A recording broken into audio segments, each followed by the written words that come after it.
Welcome to the CrashOut. Yes, sir. We're back, baby. Yo, man. Welcome back. Episode 50, big 550, man. Nah, say it Big right. milestone. 5-0. We the police. Oh, yo, that's why. Sammy on his own with that one, man. We are not the popos, man. We are not the ops. When they say call 12, that's us. That is not us. Sammy on his own. But, what's going on, everybody? We have a litany of topics to go over today. I'm going to try not to be too long, but very excited for what we got to talk about. You already know, sir.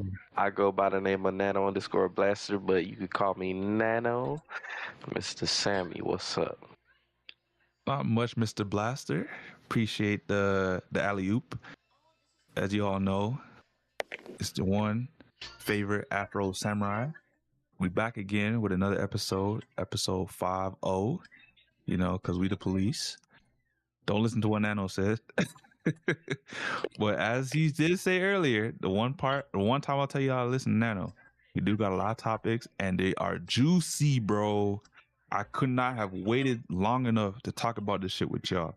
Like, y'all thought we was done because we didn't come on Wednesday? We coming on all of y'all today. Hey, yo. Sammy on his weird shit again. Damn, it's because it's Friday night. That's crazy. Caleb, let him know, man. Yo, what's good? Caleb Black Flash, or should I say Black Flash 1 Up now? Here in the flesh. That's crazy. Yeah, man. In a wild couple weeks, man. Especially these racing game competitive scenes. So we got some stuff to talk about. So it should be good. Man, Caleb always find a way to get him some haters, man. We love to see it, but hey, man. Last but not least, we got Mr. One Way Angel. The poppy of Speedstorm. Yo, what up, everybody? Yo, we got a nice podcast for you today. A lot of topics, a lot of sauciness from Sammy. Apparently, I don't know. He's been playing Arc Raiders lately. He acting brand new now. I don't know. His wild behavior. Yo, what up, Romy? Yo, we got Absent, Kenzo. Let's go, everybody. How are y'all doing today on this beautiful Friday? I know it's weird to do a podcast on a Friday, but let's go, chat. Yo, we on a Friday, yo. So without further ado, let's get the podcast started. Yeah, this ain't our normal day, but stuff happens in life, so we had to postpone, but here we are.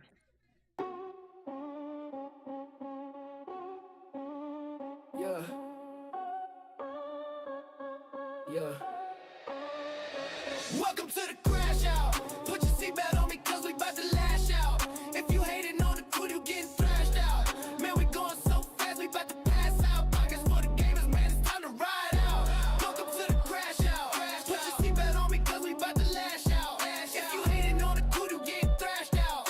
Man, we going so fast, we about to pass out. Pockets for the gamers, man, it's time to ride out. We covering the drama, we talking about your mama. We smoking on the ganja, we drifting in the Honda. We turning up with Sammy, one wingers with the family. Black Flash jamming like a lammy, Nano always understanding. Yeah. Welcome to the CrashOut. Put your seatbelt on because we about to lash out. If you hating on the crew, you getting thrashed out. Man, we going so fast, we about to pass out. Pockets for the gamers, man, it's time to ride out. Welcome to the CrashOut. Put your seatbelt on because we about to lash out. If you hating on the crew, you getting thrashed out. Man, we going so fast, we about to pass out. Pockets for the gamers, man, it's time to ride out.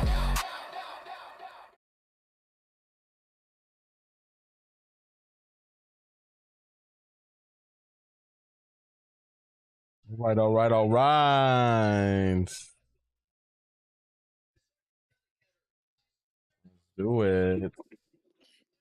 All right, so just to start off, our first topic will be, divisions, the World Cup, in Disney Speedstorm. If you don't know, or, you're new to the podcast, Disney Speedstorm is a kart racing game, and the community has put together their own competitive league. And this year is the World Cup. We're getting to the final stages. We just got done with what's it called? I believe the second to last round in the knockouts. It was Team Caribbean versus Team Brazil. And it was, let's just say there was an upset. A lot of people didn't see this coming, but Brazil surprised a lot of people, but they earned it. It was people in the chat saying, there's no way Falcon Angel, Toxic, Sonic, blah, blah, blah. I've played against them in division. Hey, this ain't the same team in division. You know what I'm saying? They were fragmented in divisions, but this Brazil is literally all of the strongest players on each Brazil team, which is BRZ Animal, BRZ Pharaoh, BRZ Beastie, all on one team. And, they locked in for this World Cup. So we're going to go over that match. I know Angel probably talk about, his experience going against Brazil. But yeah, I guess we can start it. So. You want to go? I mean, you could break down the points first, and then we could talk about it.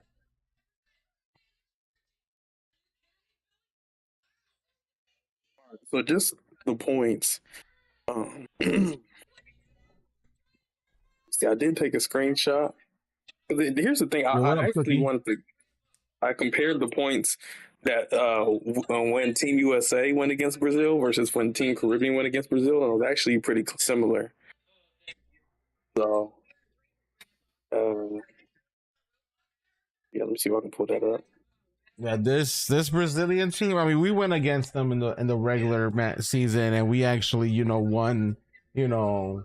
Pretty nicely. You know what I mean? And I feel like we faced a whole different team. Like these guys went into the hyperbolic time chamber. And I don't know, just became a super team. I do know Wolf be training these boys left and right. I mean, they scrim with each other. They always helping one another with scrims and whatnot. And they definitely came out looking like a crazy ass team. I was not expecting this race to go with what it did. I mean, we also didn't practice. I want to go by what I gotta say. As a captain, I will never be a captain of a team ever fucking again in my life because it is very stressful. I'm not gonna say it like that, but when I try to hey guys, you want to practice? Hey guys, what times are you available? Hey guys, this, hey that, and I get no responses and I don't get no feedback from the other team, and it's bro, we should have definitely practiced for this. And we should have definitely got all our picks as a team together to be more prepared than what we were. And, and also as a captain, I should have put Toxic in this race instead of having them sub out 10 races afterwards. You know what I'm saying? That's something that I should have called before we even started doing this race. But I didn't. And, Do you guys know that, was there a reason why Toxic did start? No, I mean that's another thing. I was just who wants to race what class, who wants to be on this, and I really never really got much. I mean, Mo said he'll be the speedster or brawler, I believe is what he was. Yes. And then I just assumed Falcon was going to do trickster because that's what he's been doing. And me, defender, and then brawler, and wherever else, I would be needed if somebody didn't have a racer. And then Sonic was obviously on a speedster, but we never really, Toxic never really I want to be in there. But he probably thought that we had this even without him. That's probably why he didn't step up and be hey yo, let me be in this one. So, there was a whole bunch of different scenarios that could have happened. I do wish, as a team, you would have communicated more and maybe practiced more and actually did more in sync with each other. Because I truthfully felt our team should have definitely went to the finals. Like we had pretty much a star roster. Like there was like That's one of the favorites. yeah, like so like I definitely feel like we should have not lost the race that we did, but that's not saying anything less to BRZ. You guys definitely did your thing. It's just as a captain, I know the potential of my team. I just didn't utilize the full potential when I should have. And also I probably should have pushed my teammates to, hey, get into practice. Shit, Toxic came out of nowhere and he rallied up the team before I could have. And that goes to show something. I'm like, damn, like Toxic comes out of nowhere, but like, hey guys, we need to do, let's do practice or let's do this scrim. Everybody jumps. Same with Absent. I'm like, damn, but when I say something, I'm like, nobody's responding, nobody's wanting to do nothing. That's kind of crazy. I will say, like, having experience being a captain, you guys, at least with the stream snipers, I mean, don't get it twisted. We've had our problems, even with this World Cup on USA, but at least when I can speak for the stream snipers, you guys help make it easy for me. So, I always appreciate the stream snipers and everybody that was a part of that team. But yeah, man, sometimes it ain't easy, man. Like it's, cause it's always like a tricky thing because realistically you can't make people do anything. You're literally like at the mercy of them, like communicating with you or not. So,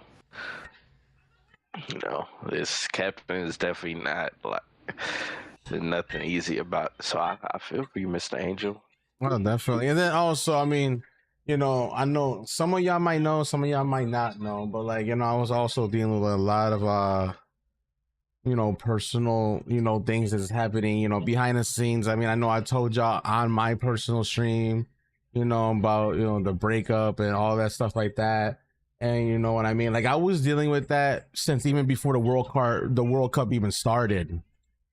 Like I was literally dealing with that while also trying to stream, be a dad, work, and do everything else. Like there's a lot of IRL stuff that was happening with me. So maybe I didn't want to feel as pushy because I was already stressed the fuck out, behind the scenes already and stuff like that. So like, that, and then us losing that was the breaking point. I was like, yo, that was the last thing I needed to happen while everything else is already like going to shit right now in my personal life. And that shit, I was like, man, I don't know. I did my stream, bro. I was like, I was about to crash out, but not in like an anger way, but like in a sad way. Well, I mean, I think there's a silver lining to everything, and who knows, man? This could have been, it could have been God's way of trying to give you a break, man, letting you chill off the competitive scene and giving you that little time for, to get things right mentally. You never know. More like giving that time to play Arc Raiders. That's crazy. Yeah, I think, yeah, I kind of feel relieved. I was disappointed because I wanted to win, but it's like where you feel two emotions at the same time, kind of like disappointment and relief. Kind of like, okay, now I can relax. I ain't gotta stress. Gotta weight off your shoulder. Nah, that's how I felt too, Caleb. Like, I felt I share your sentiments. Obviously, when we're racing, we're not racing to lose. I don't want people to get that misconstrued, but I know some of us,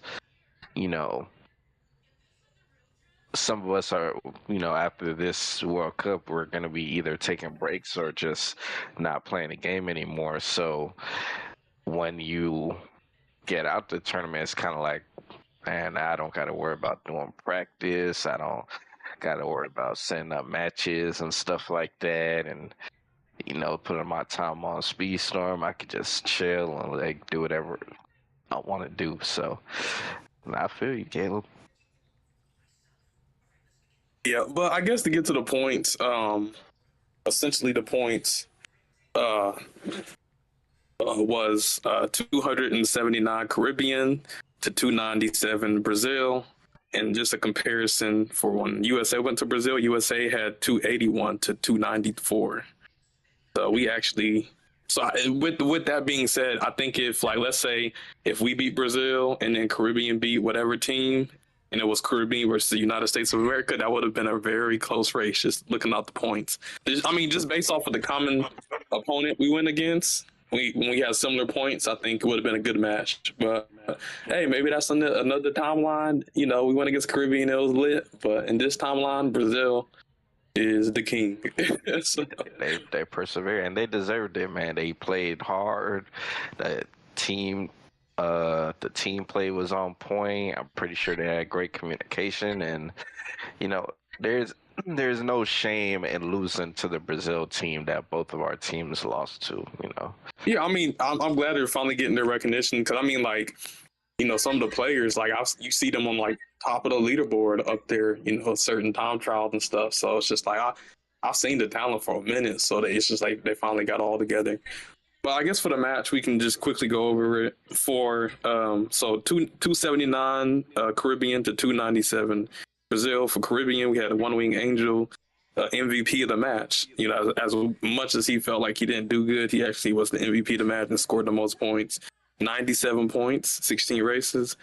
Falcon with 82, Most Skills 47, Sonic Anarchy 30, Toxic 23. And Paulie didn't race this time. And then for Brazil, Rayoni with 84, 604 Lucas with 80, DK with 72, and Bronco with 61. So I think the Caribbean, they definitely, performed. I think it was the Brazilian team, they were more consistent throughout their four players. Seemed like they're, all four players were, getting good positions. But no, definitely. Is... Big congratulations to Brazil, by the way. You earned that. You guys raced your asses off. And I see the scrims. The boy Absent was scrimming with BRZ yesterday, man, and like it was the final boss team, kind of, because Absent was in there too as a fill-in, but against this BRZ team, and it was close. Like close point wise. So I'm like, yo, like these guys are definitely trained hard from like when they first started to now. Like this is a super team right here, just as much as the final boss is a super team. That's crazy. Yep. Yeah, and I just want to say, if you actually look back at the division website or older podcast episodes or whatever, the way you want to look at it, if you look at like the previous history, 604 Lucas was carrying his team. Rayoni was carrying his team. DK was carrying his team. You know what I'm saying? These are all people who were carrying their teams, and they got together. So, so the magic happened. And let's not forget, Bronco was always also a star in points too. Yes. Yeah, Bronco. And Bronco, I think, was doing very well in the solo tournaments too.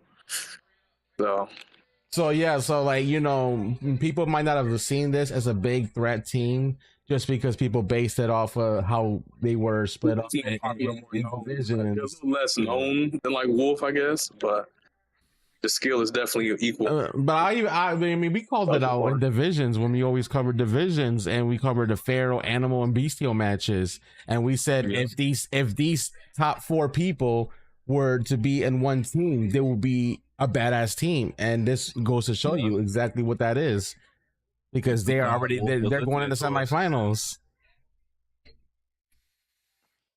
Yep, that's a fact. So I think with that being said, I think we're in the final round this week of the knockout or the redemption stage, which will be Brazil versus England or the UK. And so whoever wins between Brazil and the UK will be facing off against Imperial Brazil. And that will be the World Cup match, which will be 20 races. And, we'll see. Will it be a Brazil Civil War, or will the UK, hold it down? So, I'm actually looking forward to this weekend, seeing, the exciting races that are to come. Also, I know I said I was going to take a break from streaming, but I may or may not go live for this because there is no other host available for this, like at all. Like every single host is busy right now, so I might just go live just to have a host be able to host this match. Because if not, we won't have a host for this. So I'll step up as the host. Then he's gonna stream Arc Raiders right after. That is fucking crazy, Sammy. I don't know. Did you show? I guess lastly, I guess you can show the bracket. See where the teams are standing. What's it looking like, and then we can move on. Where's the bracket at? I don't think the season bracket is good. Yeah, the season bracket is not going to be on this one. If you want to look at the player statistics, you can see the top, players, currently, until the next match. But the bracket, I think, is a picture in Discord. I gotta grab it. Oh no, not rematch. I'm not trying to play that. What the hell?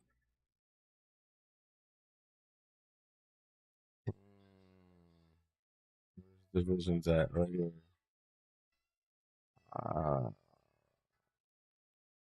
Announcements.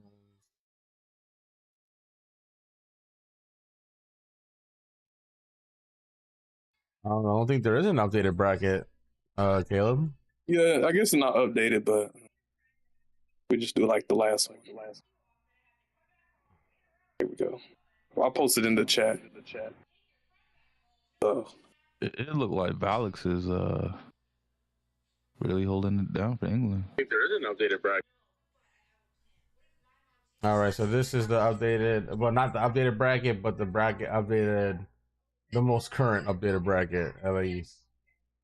As the bracket, this obviously happened, so Brazil will be coming to this part right here. So Brazil and England, 20 races, week 5. Pretty much the semifinals. Because whoever wins this goes up into the finals to face Imperial Brazil, which literally had a nice, cool, almost 3-week vacation. Not having the race. They were just watching behind the scenes. So, whoever wins out of Brazil and England will go against the final boss.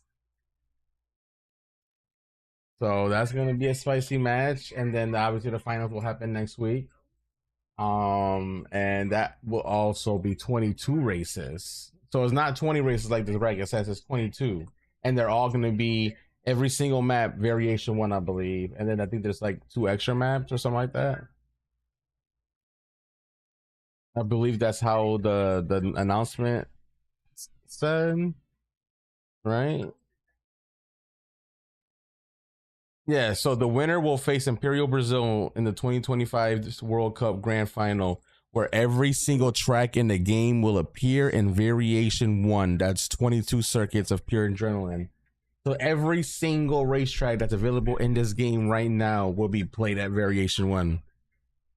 I like that. That's actually pretty insane. I think this is going to be the first a lot of time practice where that many races has been played, because I think the most has been 20, if I remember. Yeah, 20. Yeah, this is the first time that's over 20.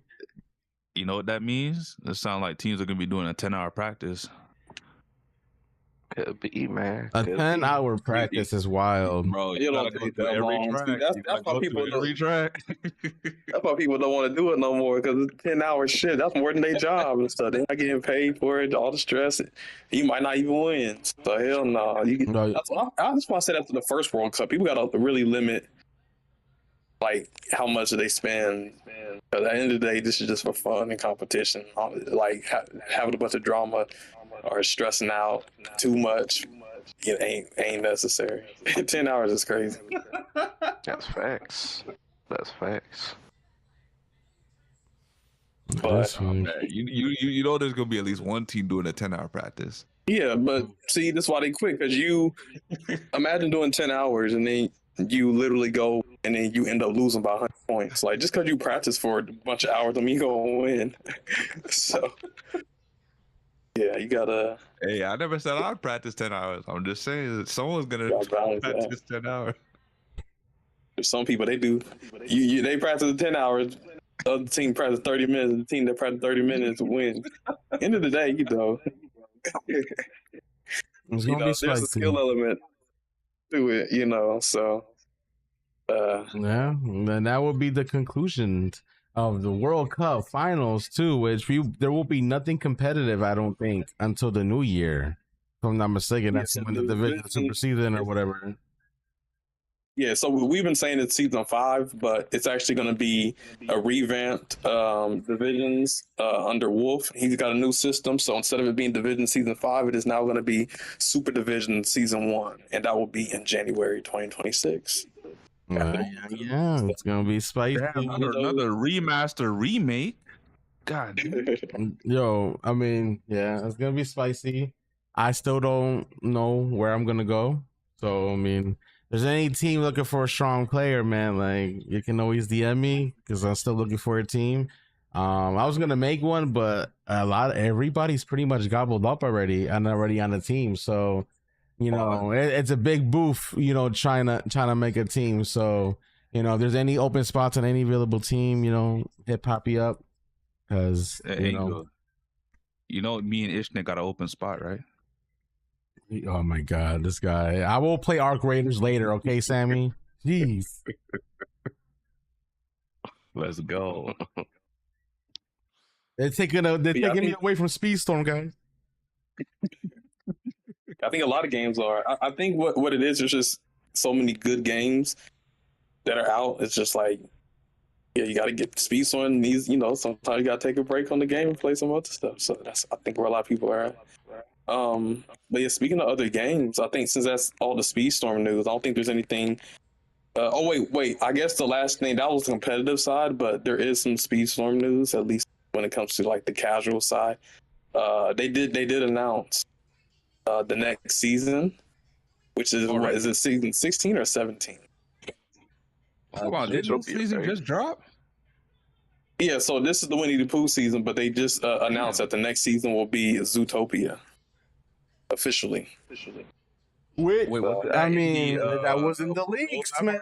That wasn't in the roadmap, but it was in the leak. The leak that we covered months ago. A little notepad. Zootopia was one of the new seasons in that league. So far, it's been pretty accurate. Like I said, we're gonna keep revisiting that list just to see how true it really was. Wait, isn't Winnie the Pooh supposed to be the season where they announce a new roadmap? Yeah, they haven't announced the roadmap yet. They just announced the next season. So I sent a picture in the group chat. You can post that on screen. But yeah, this is what they ended up showcasing. It's called Partners in Paw, New Racers and New Environment. So they specified there's going to be a new environment. I mean, they said that before, but oh yeah, that's true. People are mad that they didn't get a Winnie the Pooh map. So. Hold on. People try to fill in the gaps. They never said there was going to be a new environment for Winnie the Pooh. The roadmap didn't say that. People were just freaking making stuff up, and then disappointed when. I guess they were just hopeful that we were going to get a new track because that's kind of wild that they're skipping tracks for seasons now. What if they drop this shit and then they just reskin Toon Village again for this season? That'd be crazy. But I mean, after what they did with what's it called, Toy Story season, and they didn't give us a new map for the Toy Story season. That's why I'm like, why would they? Yeah. If they're saying there's not going to be a new environment, I'll take their word for it. Because look what happened to Toy Story. So that's a missed opportunity. It is 100-acre woods, bro. That would have been crazy. But this Zootopia season, it's gonna be nice. I'm excited for the Zootopia. I know we're gonna have I forget their names in this movie, and I watched it too. What's the fox name? I've never watched this movie. You never watched Zootopia? Fuck, I forget their names. Like it's on the tip of my tongue. Actually, they didn't watch Zootopia either. I've seen it. I guess most people just know Judy Hopps and then they're Judy Hobbs or whatever. Yeah, and then and I forget whatever the fox name is, but them two are obviously going to be the racers. But I'm hoping the sloth becomes the third racer. Is it Swiper? The sloth because he's slow, but he drives a fast car. So I was like, it'd be kind of funny if you get another heavyweight speedster and that sloth becomes the speedster. Maybe an otter. I don't know if not to spoil the movie, but maybe the otter. Yeah, there it is. But- Nick. That's his name. Nick and Judy. Yeah, those are the characters' name in the movie. And then the sloth, I forget what the sloth's name is, but I feel like that might be the third racer just because he was the highlight of that movie, in my opinion. That motherfucker was hilarious. Yeah, I guess after that, the Tigger, Tigger, he was in regulated for people to try out. Yeah, Big Tigger. So Oh, I played him in regulated. He's really fun and he's really good. yeah, I think if there's any, if I do pay for a golden pass, it'd be probably for the Tigger. Really? Damn, no Winnie or Eeyore love? I'm thinking about Winnie. I just ain't really been playing Speedstorm like the last week, but I the third Tigger. no more golden passes. And I still need to get Eeyore too, but my thing is I'm not grinding tails. So if I have to grind tails to get like a mid-season or Eeyore, like I'm not. I'll just have to, get them in the future. That tail stuff is trash. You got to be on every day, and then you got to grind for hours in order to get one shard a day. Complaining about that last night. Well, was he? I wouldn't be surprised. Like, yeah, it's not healthy, and it's not. No. It's why it just keeps getting worse. I think it was better when they just had time trials, and if you got like the top 10%, you would get 20 shards, 25%, 10 shards, whatever it was. Now they just got you grinding for a week and doing these, or it's sometimes not even grinding. It's like spend 500 tokens, and then you'll get high on the leaderboard, and if you're in the top 1,000, you'll get one shard. Like the fact that they have some of the days for the tails is literally just spend tokens. That's kind of crazy. They got a spending token leaderboard. Who spent the most money or spent the most tokens that day? Okay. They made a leaderboard for that, which is insane. Hold on, take that in. That's a whale leaderboard. Yeah, they literally whales now. A whale leaderboard. Who can spend the most vanity coins? Who can spend the most tokens? Who can spend the most whatever? It's just like, yeah, I'm good. But I do want to get Eeyore. I do want to get Tigger and Winnie the Pooh. But I'll just have to get it eventually. Eventually, because I think eventually they come in the universal box, or they come to the there's some of the things like maybe like a season after. Sometimes you get shards. So yeah, Goblin said Pooh was available for free this season. There was like events that gave 5 Pooh shards, so you was able to unlock them for free. Yeah, but yeah, you have to actually play the game that day, or you actually got to play the game, and I wasn't playing the game. Yeah, but no, it's grindy though. Like, yeah, you might be able to get it for free, but at what cost? Just grinding all damn day. True. Now, before we go to the next subject, just so y'all can cross-reference, okay? Cross-reference. Carl, remaining mid-season racers, Carl was in here. I forget the other guy's name, but Carl's is actually on this list. And then if you go to look at the remaining season titles, Zootopia was one of them, and it is official. Zootopia is on there. So I have this saved in my computer to cross-reference every time there's a new season, so we can see if this leaked fucking image was right or not. And so far, it has been right. That's all I'm saying. Hey, shout out Cars, man. Cars is not on here, which is kind of crazy, but there is a lot of strong speculations that Cars is going to be one of the new seasons as well. No, that's going to bring a lot of people back. Honestly, I'll it might be definitely come back for that. So, you know what? Lots of people. I will say this real quick. If Cars is going to be a new season and it will bring a lot of people in, like you guys say it will, that's going to be the season that they bring out the competitive mode. That'll be the smart thing to do. Get everybody to come back to the game and then release the new competitive mode. That's perfect. Because what if they release a new competitive mode that's buggy as hell? Then the car season's trash because it's attached to that shit. I say they got to release. I mean, if they listen to Wolves and PDF, it wouldn't be trash. That's all I'm saying. Man, they don't never listen to the community. They're not just gonna listen to one player. That is their major downfall, is they don't listen to the community. I don't know who the hell they got with that bald guy that's always doing the damn streams, but he ain't listening either. We've heard you. To be fair, I think what Wolf is suggesting is a good suggestion. But even with Wolf's suggestion, everybody in the community won't agree to everything that he suggests. Oh no, but I people mean, will they have could take like ideas from it. You know what I'm saying? Like, oh no, this is not a bad idea. Let's put this in there. You know what I'm saying? Like, you don't have to copy and paste the whole thing that Wolf like did, but you know, he does have good ideas. So like, I feel like at least incorporate some of those ideas that he gave y'all into the competitive mode. All I'm saying is Wolf needs to replace that guy, the bald guy. They need to just hire Wolf as the competitive guy for Speedstorm, and he can just jot down all the ideas. Like, guys, this is what we should do. This is what will make the players stay. Yada yada yada, and then implement it, bro. I mean, I feel like Game Off, if they actually listen to their content creators and their community that actually play the game, they can definitely bring the game back to where it was, if not in a better state. Yeah. Well, speaking of competitive, I think that's a good segue for our next topic, which is Sonic CrossWorlds. Yeah. Talk about competitive modes.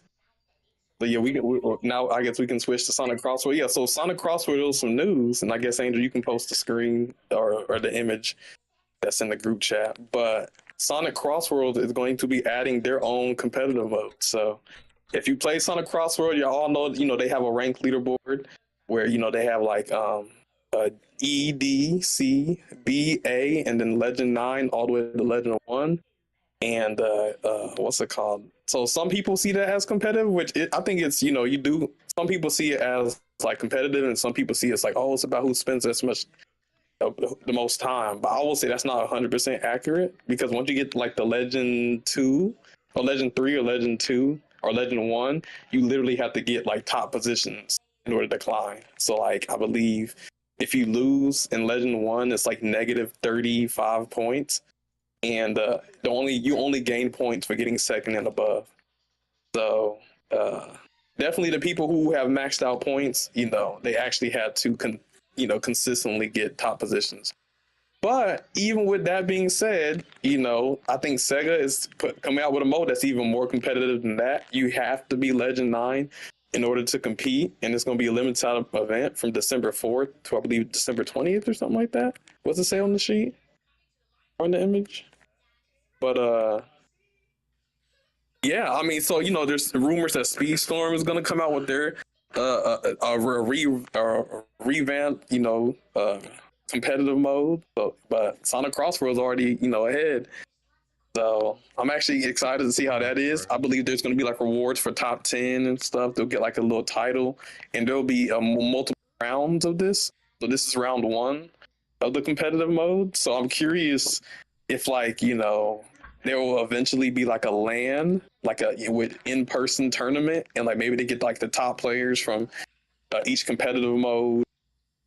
Maybe like the top 10 for the round 1, top 10 for round 2 or something. Who knows? But I mean, maybe they don't do a LAN thing, but I'm very excited for this new competitive mode for the way this looks. I don't know if anyone. I mean, like, so if like we come from playing Marvel Rivals, at least all 3 of us, apart from Angel. He did play it for a while though.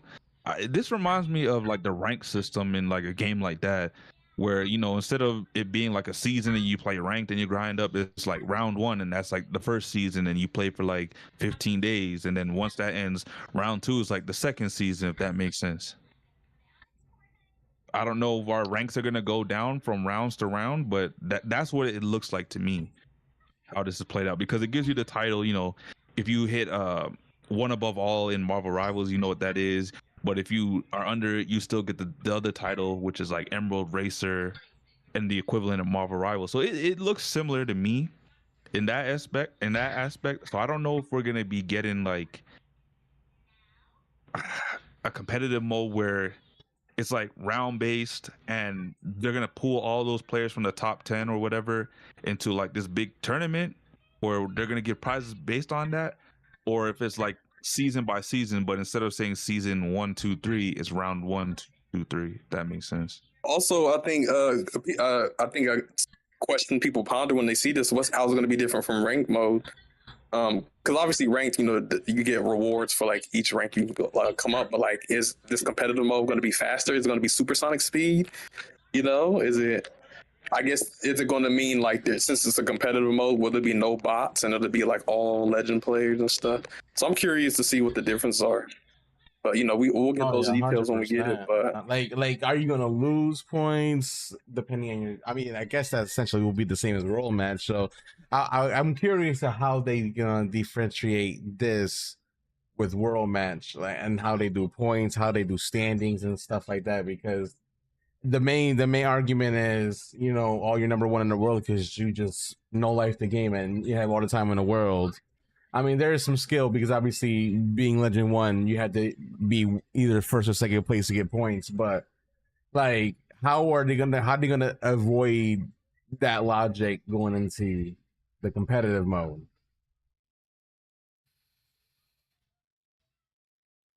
And also supersonic speed. That'll be kind of cool to have the highest speed setting in here and whatnot. Are they gonna have like a posting to explain like how this is gonna be worked? Because I want to know how to get the Emerald Racer title, other than, you know, top 10 title, which I know you have to be in the top 10. How do you get the Emerald Racer one? Because that shit looks fire too. That's probably gonna be like top 1,000 if we're keeping it a stack.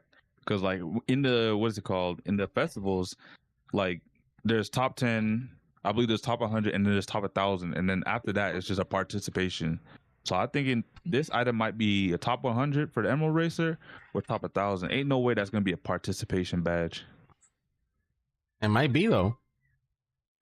It's a possibility. I mean, this might be a sneak peek, Sammy. And then, yeah, like I'm saying, Emerald Racer might be the participation badge, and then you got the standard top 10, top 100, top 1,000. So it's a possibility. Yeah, 100%. Like, you know, I mean, if the festival titles are anything to go off of, I'm sure they're gonna have a top, you know, the top one, you know, the one that went number 1 in this, top 10, top 100, and top 1,000, and then Emerald Racer is probably going to be the participation. But I could be wrong, and it might be completely different. The Emerald Racer is the number 1 person. You know what I'm saying? It could be. That'd be crazy. Yeah, because this is Sonic, and they deal with Chaos Emerald, so it might be the highest rank. That's true. But yeah, so that will be coming, but that's not the only thing coming in the near future for Sonic Racing CrossWorlds. They actually just released a trailer. I believe Sammy posted in the chat, but yes, I did. SpongeBob, Nickelodeon's finally in the game. They stole the Nicktoons racing character. But yeah, there's a trailer, the SpongeBob SquarePants pack teaser trailer. So we can check that out, and that'll be actually happening next week, today. Yeah, November 20th. Not today, my bad. Damn, Sammy, today? That's crazy, bro. Yeah, not today, but next week, November 20th, SpongeBob is coming out with his vehicle, with his track, him and the festival. Don't forget the festival. And the festival. So there'll be like maybe a new gadget. There will be a new horn, new titles. Yeah, decals. So I'm excited. Yeah, I'm about to be maining the Krabby Patties as my carts. Yeah, the funny part, you can flip and flop it. I always knew Sam was a SpongeBob and Patrick ass nigga, bro. Hey, I grew up with SpongeBob, okay? All right. Y'all ready for this? Ain't nothing wrong with that shit. It's time for the moment you've been waiting for. My views align more with Squidward nowadays.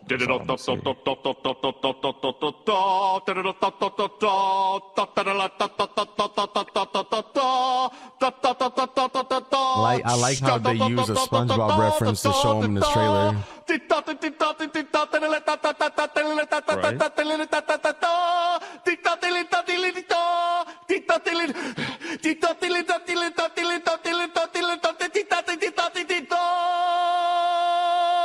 Preparing the Krabby Patty.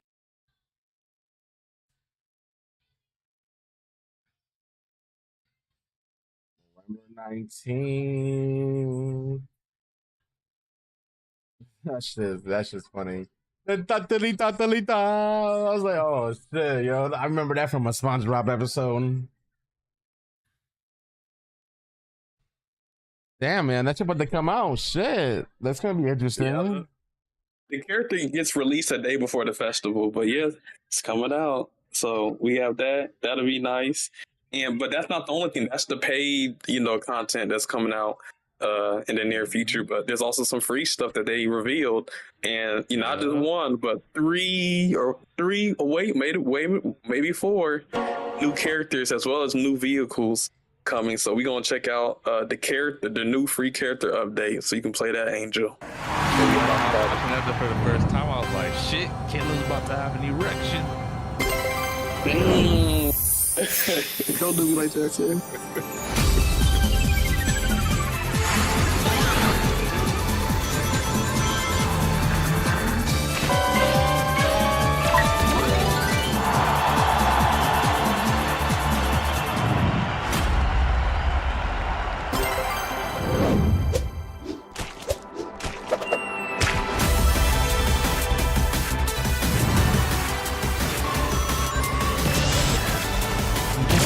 Super Monkey Ball, right? Knights has a long game left. No, well, I'm ahead of y'all, but yeah. Yeah, it's no Super Monkey Ball. Okay. That's Caleb's guy right there. Yeah, AI. Yeah, he's gonna be a lot to hate when he drops. AI in the game? And Sonic CrossWorlds. Yeah, they already got AI skins.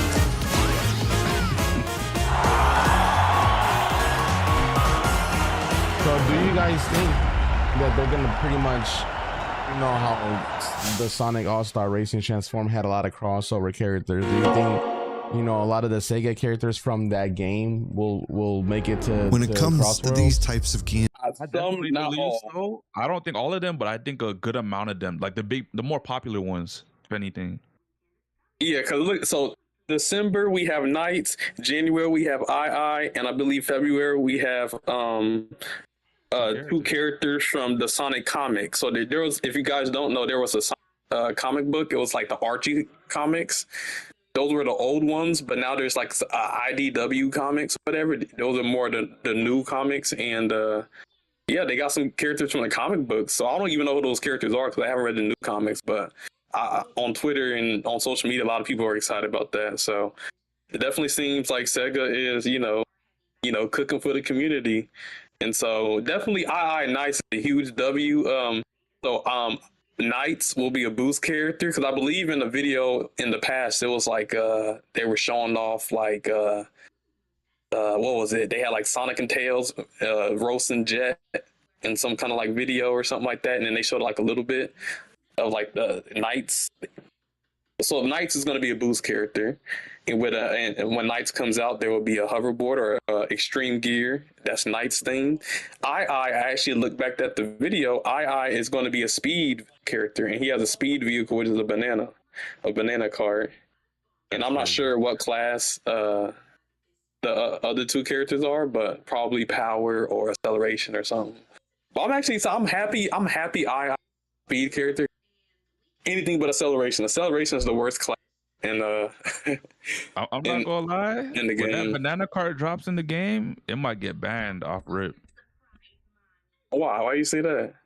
I could see how people are gonna take that banana and go crazy. Oh, I mean, people, yeah, they livery artwork, crazy stuff. But I think what's funny about it is you can like take like the front and the back, and you can mix, max, and swap. So somebody can have like a banana tail end and then like a SpongeBob hamburger front end looking like Good Burger. So it's gonna be funny. But I guess the only downside, it would be nice if there was like a monkey ball and Knights track. But I'm just glad the characters are in there. So I'm excited for that. That's another thing. You think later down the line, you know how we having like these free DLC characters? You think we're gonna get like free DLC track? I don't know. I know they'll at least do the paid DLC track first. Maybe in the future they're generous, but we'll see. Like, let's say they go down the route and they're like, okay, we're not going to do no more paid DLC seasons. And then they're like, but we will, you know, keep updating the game by releasing like DLC tracks, like free DLC tracks from their franchise. That would be nice. That'd be nice. Yeah. But yeah, because you know a lot of because they're like Knights is because the people got the physical copy. Knights is literally on the back of the box. So people are like, why is Sega waiting so long to reveal Knights? And they finally revealed them. So that's dope. They had no choice. But hey, if Sega, if you're listening, add Mimi, add Baby, add Gone Gone. Also add the other freaking monkey ball characters. But yeah, that's I think the cool thing about this game, as you know, there's going to be festivals like the paid DLC festivals and tracks and characters. But then the whole time, you know, month after month, there's going to be free updates and free characters and the free vehicles. So that's one thing I liked about the game. But yeah, I believe that is all the content. That has been some of the new news in the Sonic CrossWorlds, you know, community. Now there is, you know, on the competitive side of Sonic Racing CrossWorlds, the Rift League is about to begin, and the Rift League is basically like the CrossWorlds version of divisions, where it's a bunch of team tournaments and clans where it'll be 6v6 going against each other. And so yeah, so that'll be November 20th at the start. I will be competing for 1UP. As I said in the beginning of this video, it is now Black Flash 1UP. I was on XR because y'all saw the last fight. You know, Caleb, you know, it's crashing out a little bit because there was some stuff going on behind the scenes, and it led me to being part of Smarty's team. So, you know, back to the Speedstorm community. Yes, but Caleb's a 1UP nigga now. A 1UP nigga. Crazy. You betrayed us. Well, I mean, what? Here's the thing. What, the stream snipers? You're like, man, why are we making for tournaments? Y'all wasn't available 24/7 because I'm telling you, in the CrossWorlds, they scrim a lot. Like they scrim all weekdays, weekends, on every other day. Yeah, I was definitely not trying to jump Alpha Speedstorm doing that to CrossWorlds doing that. So I was there for that. Yeah, because I mean, I initially, before I even joined XR 1UP, I asked you, I was like, yo, maybe we get a team together. Because, you know, I think we were like doing the solo tournament while I was, you know, pondering. But then it was just like, there was the Speedstorm World Cup. And then there was just like, I know people be busy and stuff, or barely can get the Speedstorm going. So I'm like, CrossWorlds team tournament? Not only because in Speedstorm, you just need what, 4v4? But in CrossWorlds, it's 6v6. So to get 6 people consistently, I don't think we got the numbers for that. I still appreciate you for asking, though, man. That means a lot. It means you thought about the Speedstorm niggas. Yep. But yeah, I mean, crazy thing though. But yeah, I'm not on XR anymore, man. We had a crash out in between team over the stupidest reason. You know, it's crazy because I think one of the reasons I joined that team was because when I did that first CrossWorlds 500 tournament that Dallas hosted, when I made the final, you know, I was obviously, you know, smuggling and stuff. But then there was another player, Shy Guy, who was smuggling too, but he was doing a different approach with the Dark Child, and then he plays pretty well. And I was kind of like impressed. I'm like, okay, I like the way you play. And then, like, you know, because a lot of people were hating on the triple items and the smuggler and all this stuff. Even though we didn't win, people were hating. But, you know, so Shy Guy came out with a post, like, kind of like defending the play style. I was like, hey, I respect that. So I was like, oh, you're on a competitive team? Let me join that. So I joined that team. I think S7, the one person who won the first tournament, was on XR too. So I'm like, okay, this is going to be a cool team. But man, there was internally a lot of drama. Person who made the team ended up stepping down from the team because of stuff going on behind the scenes. And then Shy Guy's like, oh, you know, all this drama be on the team because the team's image looks bad. So he's worried about what other people are thinking. It's like, I'm like, I mean, you're part of the reason why. I mean, you're not the full reason. I mean, I will say the level 8, like a lot of, because obviously level 4 is meta, the Silver Surfer build.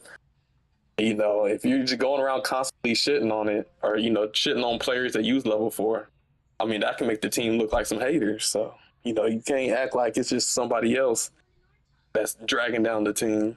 But essentially, what ended up happening was,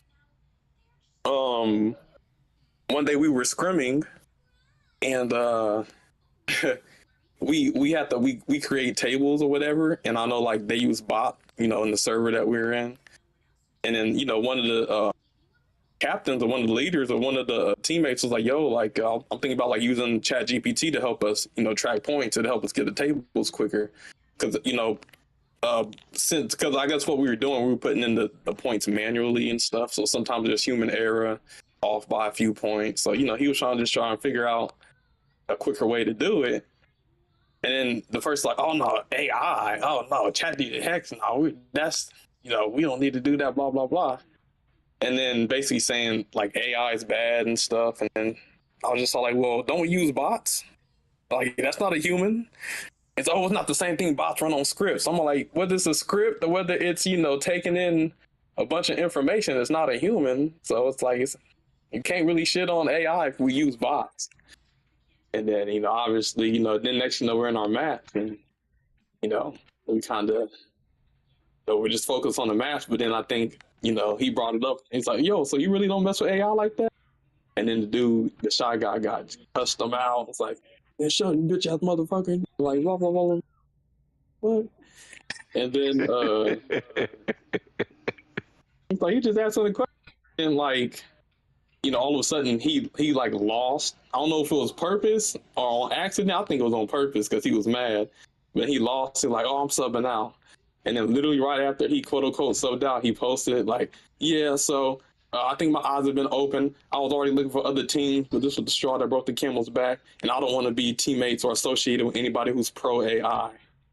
And I'm like, what the fuck? I'm like, okay, dude, like what you're not going to do is demonize people who use AI and act like they're bad people, act like we're like evil murderers or something. Like, oh, you did something bad, so I can't associate. Like, what? Because they're using Chat GPT? Like, come on now, that's just being petty. But you know, I guess he's an artist, so you know these artists feel some type of way about AI and stuff. But I'm just like, man, that's just lame. So we ended up being a whole ordeal. You know, he left the team, and then, you know, it was crazy because he left the team, and then, you know, I was calling him out about it, and then you had some of his fanboys trying to like defend him, but like, oh, well, you don't need to get all pissy about it or whatever the fuck, or you need to judge him for his opinion on AI. I'm like, he's judging me. He's literally disassociating with the team because there's some people who use Chat GPT. Like, what are we talking about? So, long story short, it was a crash out within the team. You know, I believe 3 people ended up leaving XR. And after that, I was like, you know what? I'm gonna join Smarty's team. I know one thing, what Smarty's not gonna do, gonna give me shit for using AI. You know what I'm saying? Smarty's open-minded when it comes to that. You know what I'm saying? End of the day, a lot of these quote-unquote artists, the only thing they really care about is money.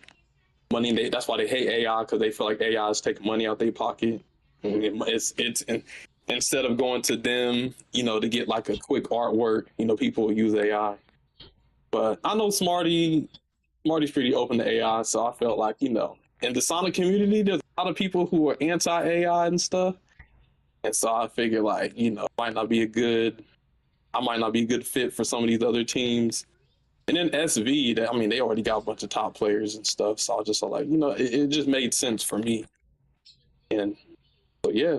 And then I ended up joining One Up. But it's kind of funny because Toxic, while I was with XR, Toxic was like auditioning for the team and stuff. We were doing scrims and stuff, and Toxic was doing really good. And I put in a good word for him and brought up how, you know, he does his thing in the Speedstorm competitive scene and carries. So they ended up being like, yeah, it's just crazy. Like, we get Toxic on the team. We were teammates for like a week or two, and then it just went spiraling down. So now I'm not on the team, and now it's Toxic on the team. I think Haz is still on there too, but Toxic's been holding it down for XR in the scrims, and he's been carrying and stuff. going against the top players. But it's hard to carry by yourself because he's going against some stacked teams. But we were creating something good. We had a stacked team, but because of the whole situation, now it's just toxic. So, but yeah, that's how I became a 1UP member. People were wondering on the 1UP team. Boy, man, I am happy for you, Caleb. As long as my homie could find a spot where he feel like he belong at, that's all that matters. Yeah, you could show out for your team, man. Yeah, and I will say, Smarty's very good at recruiting people. I will say that. Before I even joined the team, he was able to get like a bunch of top players on the squad. That you might see a lot of maxed out point players on the team. There's some people with some world records on the team. So I got to kind of meet interact with like these new players and people I haven't really interacted with. So they some cool people. So it's been good so far. Definitely a better vibe than XR because XR, man, those people talk a lot of shit. There's a lot of negativity. I'll say that. So it's actually even more positive. Okay. I thought you was with the shits though, Caleb. What shits, man?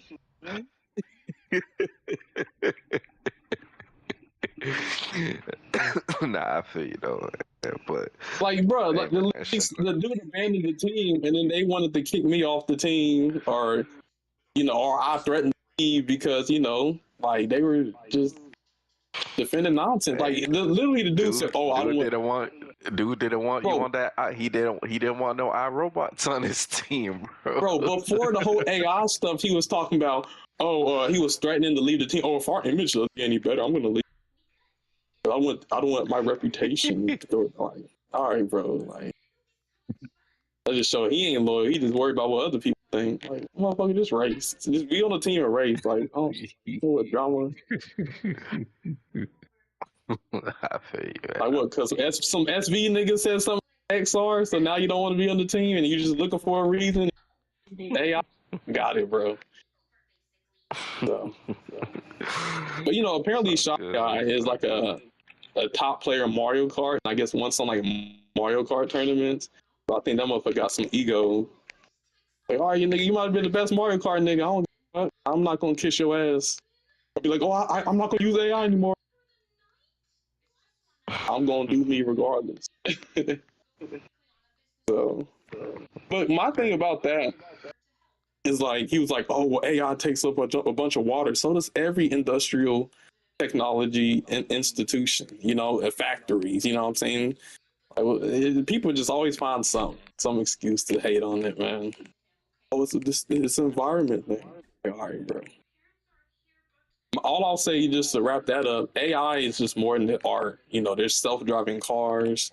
They put AI in some of the computer chips to add extra frames to help games run more smoother. AI, there's Google uses AI. Scientists utilize AI to just discover different things. AI is more than just creating an image and creating Mario in freaking watercolors. No, that's not the only use of AI is creating images. It's so to literally disassociate yourself because people are using AI is kind of crazy. For example, what I use for AI, I make in some of the songs and stuff in different languages with the Sunon. But what I'll do is I'll write a song in English and I need to translate it. But if you go to Google, you try to translate it, it's limited to a certain amount of characters. But ChatGPT, there's no limit. So I was able to literally translate over 3,000 words worth of lyrics into another language. So it's just little things like that AI can do, little tasks like that. So it's kind of crazy that you would make it out to seem like somebody's a bad person, or you act like you don't want to associate with somebody just because they use AI. It's kind of crazy. But people, Sonic community, I came to the Sonic community I don't want no drama, positive. I ain't gonna interact with nobody. I told Nano that, but lo and behold, end up beefing with people because of my use of AI. these deviant Sonic deviant artists and stuff. They little kindergarten scribblings. No, I'm just playing. There's some good artists. There's actually some really good. It's funny you bring up the AI stuff though, because I do think we have a topic about something similar of that ilk in a few. But I guess before we get to that, I don't know if there was anything else you wanted to say about this your situation, but I do, from what we got here in the topics, I think we supposed to be talking about something that's kind of similar to bully. Yes, sir. Yeah, I guess just to wrap it up, I guess lastly, at least in Sonic CrossWorlds, there is another, CrossWorlds 500 solo tournament that is tomorrow. So, I will be competing in that. That's not for money, it's just for fun. So, yeah, thank you. But yeah, that's pretty much, so there's the Rift League coming up, the team tournament, and then there's, the monthly solo tournaments that are still going on with the Dallas tournaments.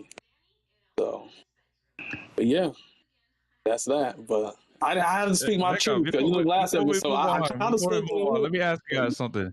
Is Mario Kart a live service game? No. Okay, so that's your clarification, Crusher. Because Crusher thinks CrossWorlds is a live service game.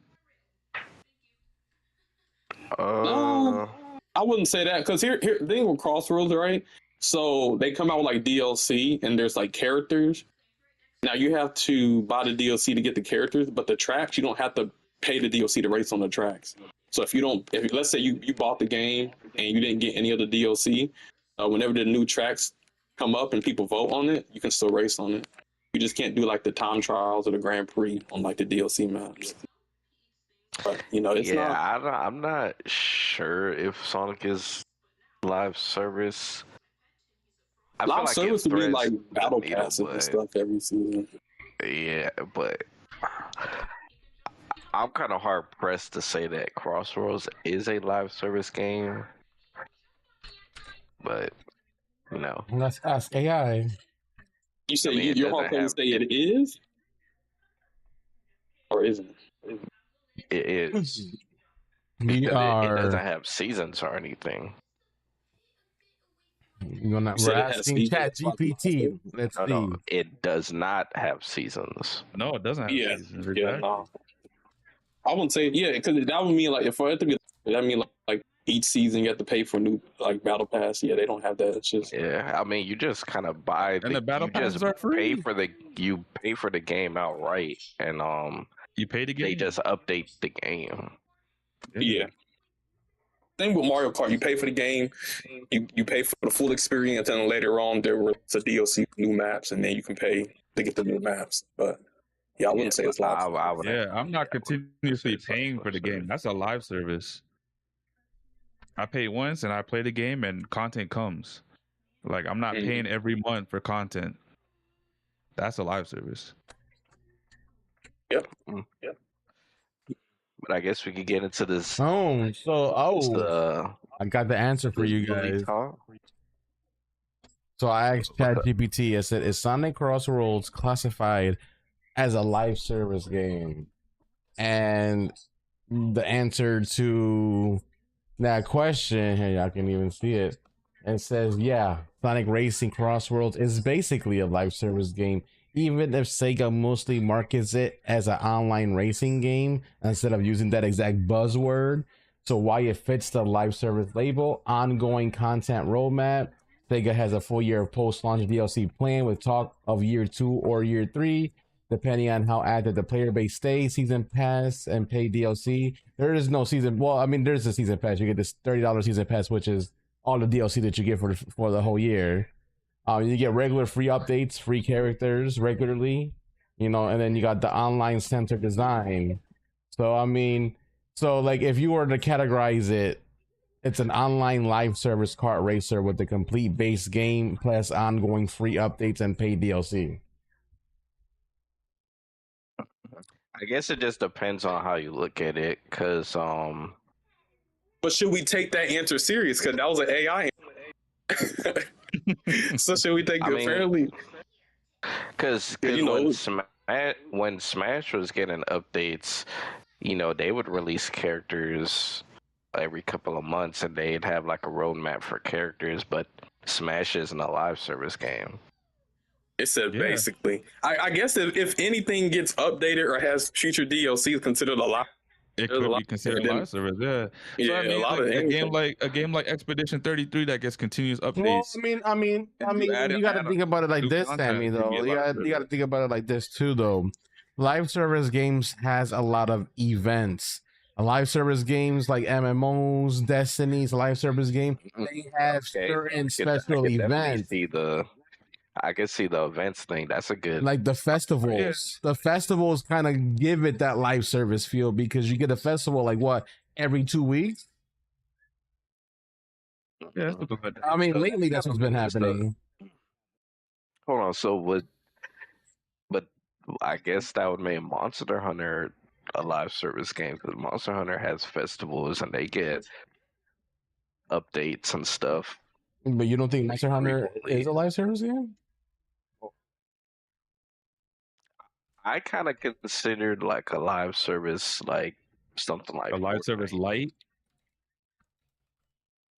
Like not, I will like say, just to be unbiased, Sonic CrossWorlds, if you don't have internet, you can't like open the game. I don't know if it's because of the anti-cheat, but like let's say like when my internet went out that 1 week, I tried to get in CrossWorlds and I couldn't even access the offline stuff. So it's almost like you have to be online. No, but that's every game nowadays you got to play. You have to have an online connection most of the time. That's why a lot of people get upset when, you know, a game that's single player needs always online connectivity. So I wouldn't say that's every game. I'm not saying every game, but that's damn near every game. Most games will drop and it'll be a single player game, and for whatever reason you need online connectivity to access the game. Yeah, it is a new trend. So it's a new trend. Yeah, so I mean, essentially, it's not technically a live service game. It has some elements of a live service game, but it does, you know, it's not. That's why they call it an online racing game instead of a live service game, because of that. Because it doesn't have certain things that will make it a live service game. Yeah, it's probably not a traditional live service game. But it has certain like things. But you know what is a live service game? Arc Raiders. That's a live service game. That is a live service game. But we're not talking about Arc Raiders right now. Okay. Let's get to this. We'll get there. But yeah, that pretty much sums up the Sonic CrossWorlds news. So SpongeBob next week, Knights, II, and some IDW characters coming in the next 3 months. The tournaments are still popping. You know, they're talking about maybe doing a World Cup for Sonic CrossWorlds in January. There's the Rift League, there's the Cello tournament. So, yeah, that's the CrossWorlds news. But I guess we're moving on to our next subject, which, you know, if anybody played the game Bully, apparently there's a new game coming out that is like Bully. I guess Sam, you have to go in depth with that, but. I actually never played Bully, but I hear great things. Ain't no way you never played Bully, bro. Or this is in spirit. Bully is not a game that everybody was playing, bro. Yeah, I played it. If you were following Rockstar games, then normally you play the other Rockstar games. It was Grand Theft Auto for kids whose parents wouldn't let them play Grand Theft Auto. All right, well, it's the year 2002, and three friends decided not to leave school as. I want to say it's inspired by Bully. I don't think they openly came out and said they got inspiration from Bully. But, you know, it's set in the early 2000s. It's almost like the American Pie era when, you know, those movies came out, and it had that little vibe going for it. The same things in this game. The developers, they're indie studios, so they came out with this game. I don't know if it's 100% the reason why they dropped this game or they're coming out with this game is because, you know, for a while there's been buzz or talk about people wanting to play Bully again because Rockstar just, for whatever reason, doesn't want to give us a proper sequel. So maybe the devs were like, you know what, we'll do it ourselves, and it came out with this game. I know there's a community that plays Bully that just recently came out with a bully role-playing server for online play. So you can now play that online, like how you can play GTA online for role-playing. So that's going to be something. But this is, I guess, the newest way you can play bully without having to play bully, if that makes sense. So I put the video of the trailer in the chat. Angel can play it. We can check it out. I'm gonna be going AFK for a little bit, by the way. Yep. It's the year 2002, and 3 friends decided not to leave school as losers. Good morning, everybody. This young man right here is our new student, Sam. There's Hale Baines, the guy who thinks college is for chumps. Ah, you're the new guy, huh? What's up? Axel Philly, the wannabe rock star. I got an F in English. And you, Sam Tatum, the new kid. So we can have the party, but my mom cannot find out. If she does, she'll go ballistic. They made a plan to rock the last few months at school and leave their marks as legends. They want to indoctrinate me even more into a boring fucking life and work 9 to 5 like some sort of mindless zombie. Fuck thinking about college, dude. We need to stick to our plan to rock the school. But there's always something or someone getting in their way. Overbearing parents. If you don't get into college, I'll throw you out of my damn house. Perverted teachers. You messed with the wrong one. Nosy neighbors. There are aliens in the forest, in the countryside. Not to mention Seth, the most popular guy at school whose life mission is to make yours miserable at best. So you think you can move to my town, come to my school, embarrass me in front of my friends and ruin my party? Sam, you have to go now. My dad's gonna kill you, I'm serious. But that doesn't hold these guys back from trying. Whose panties are those? Play as Sam Tatum, who saves the day in this rule-breaking coming-of-age adventure. Explore a fully decked-out campus and quirky small town in this open world inspired by the early 2000s teen movies. Do you really think you're the first students to try to get into my pants this way? Her dad brought lipstick home from his trip to Mexico, and now they all look prettier than ever.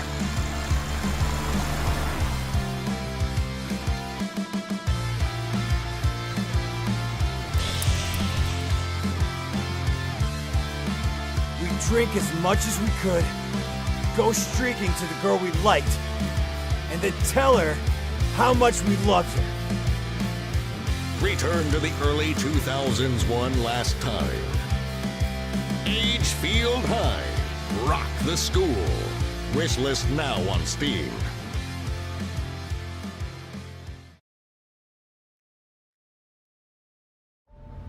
Wow.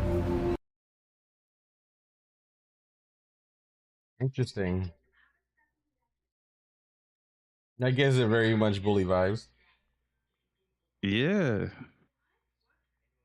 So a lot of people are comparing this to bully, and now they're asking like Rockstar, what is going on? Like, what are we doing? How do you have this indie studio coming out and making this game when you should have made it?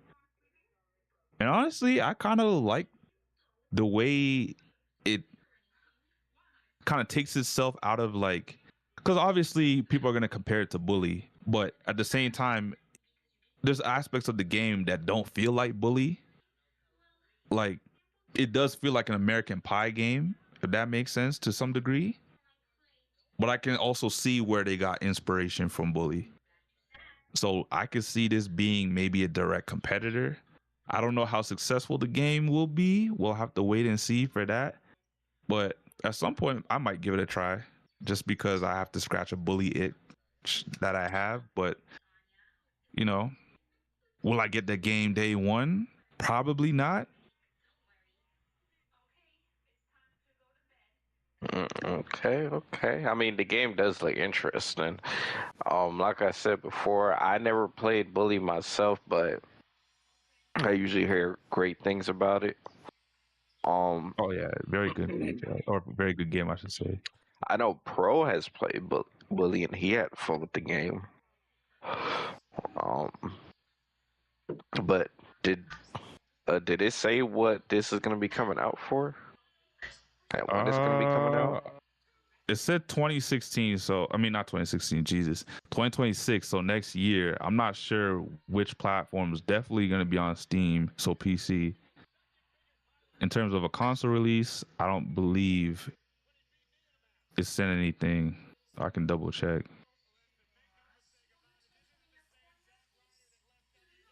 It only just mentions PC, so I'm guessing it's releasing on PC first, and then it might make a release to console later on. Okay.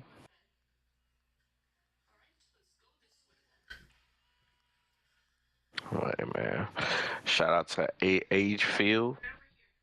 It looks good. Looks good. It's probably not a game that I would get, but if it ever came to PlayStation and it was like a super sale or PlayStation Plus type deal, I would definitely cop it like that.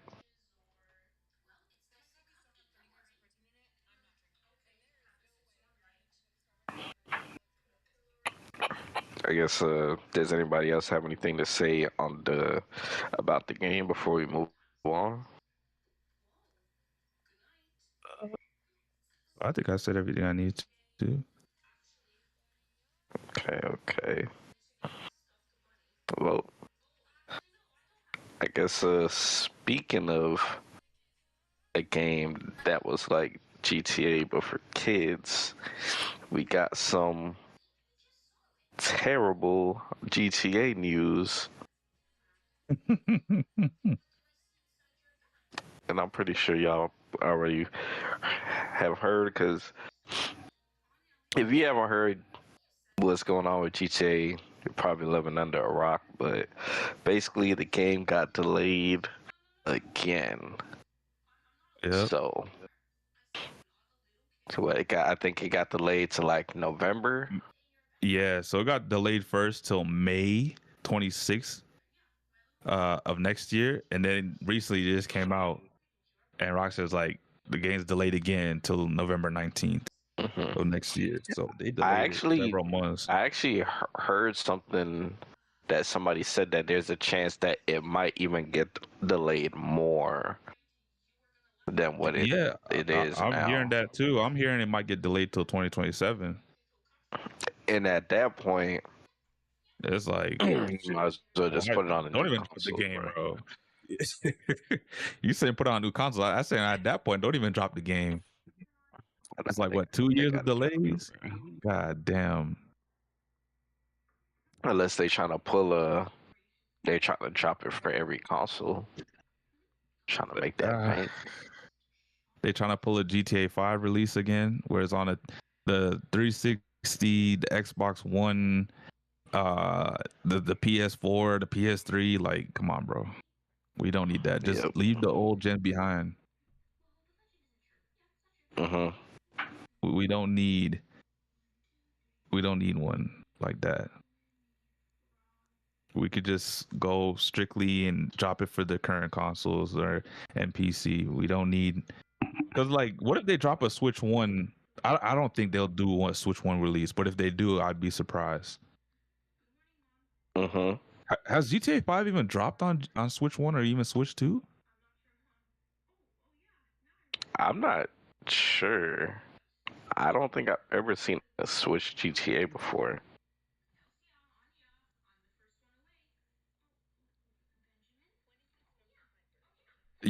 Crusher, you think the game will be crazy in scope if they keep delaying it? What more could they add to the game, though? I mean, we already know the online is going to be the online, but one thing I only cared for in terms of playing a GTA game was the campaign, the story mode.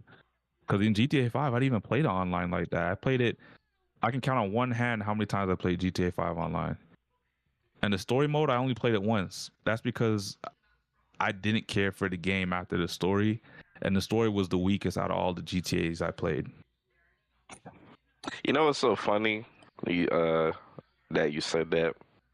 When I played GTA 5, I played the story. I got to the end, I didn't beat the story. You know what's funny? I don't even remember if I beat the story. That's the crazy part.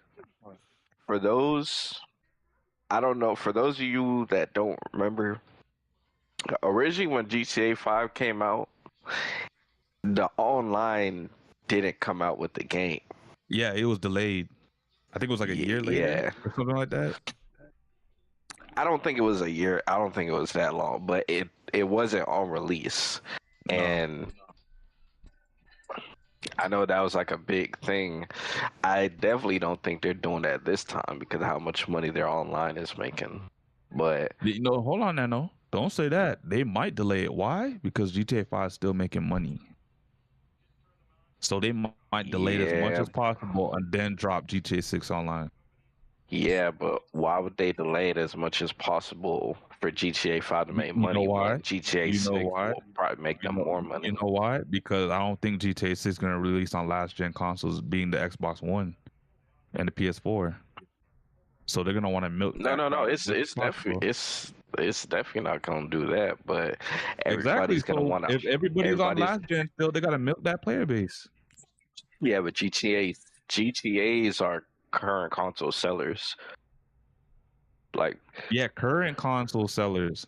So they're gonna drop the campaign, and then they're gonna delay the online. The online is gonna come later. Once they feel like they're not gonna do that, bro. They're not gonna do it. I think they're gonna do it. I don't think they're gonna do that. It's gonna be a huge uproar if they do that. I don't think so. I think so. I don't think it's gonna be as bad as you think it is. A lot of people now, bro, they play GTA for online, bro. They don't. Yeah, I don't even remember the last time people even talked about the story mode. No, I get that, but you're forgetting one thing. A lot of GTA. So the thing is about GTA 5, it would have never gotten this big without RP. RP can only be played on PC. Every time a GTA releases, it's delayed on PC. So even if you say, oh, they're not going to delay it, I can see them delaying it. Why? Because it's already delayed on PC. And if they take their time and then launch it on PC, it'll probably launch simultaneously with the new consoles right now, current gen. So I can see them delaying it and releasing it the same time they would have expected to release this game on PC. And at that point, they're like, yep, we made our money from last gen. Time to move on. I don't know. In my opinion, I just feel like with them delaying it so much, why would they then delay the online and just put the story out? Like games aren't even doing that nowadays. Yeah, but they're Rockstar. You know Rockstar is different, bro.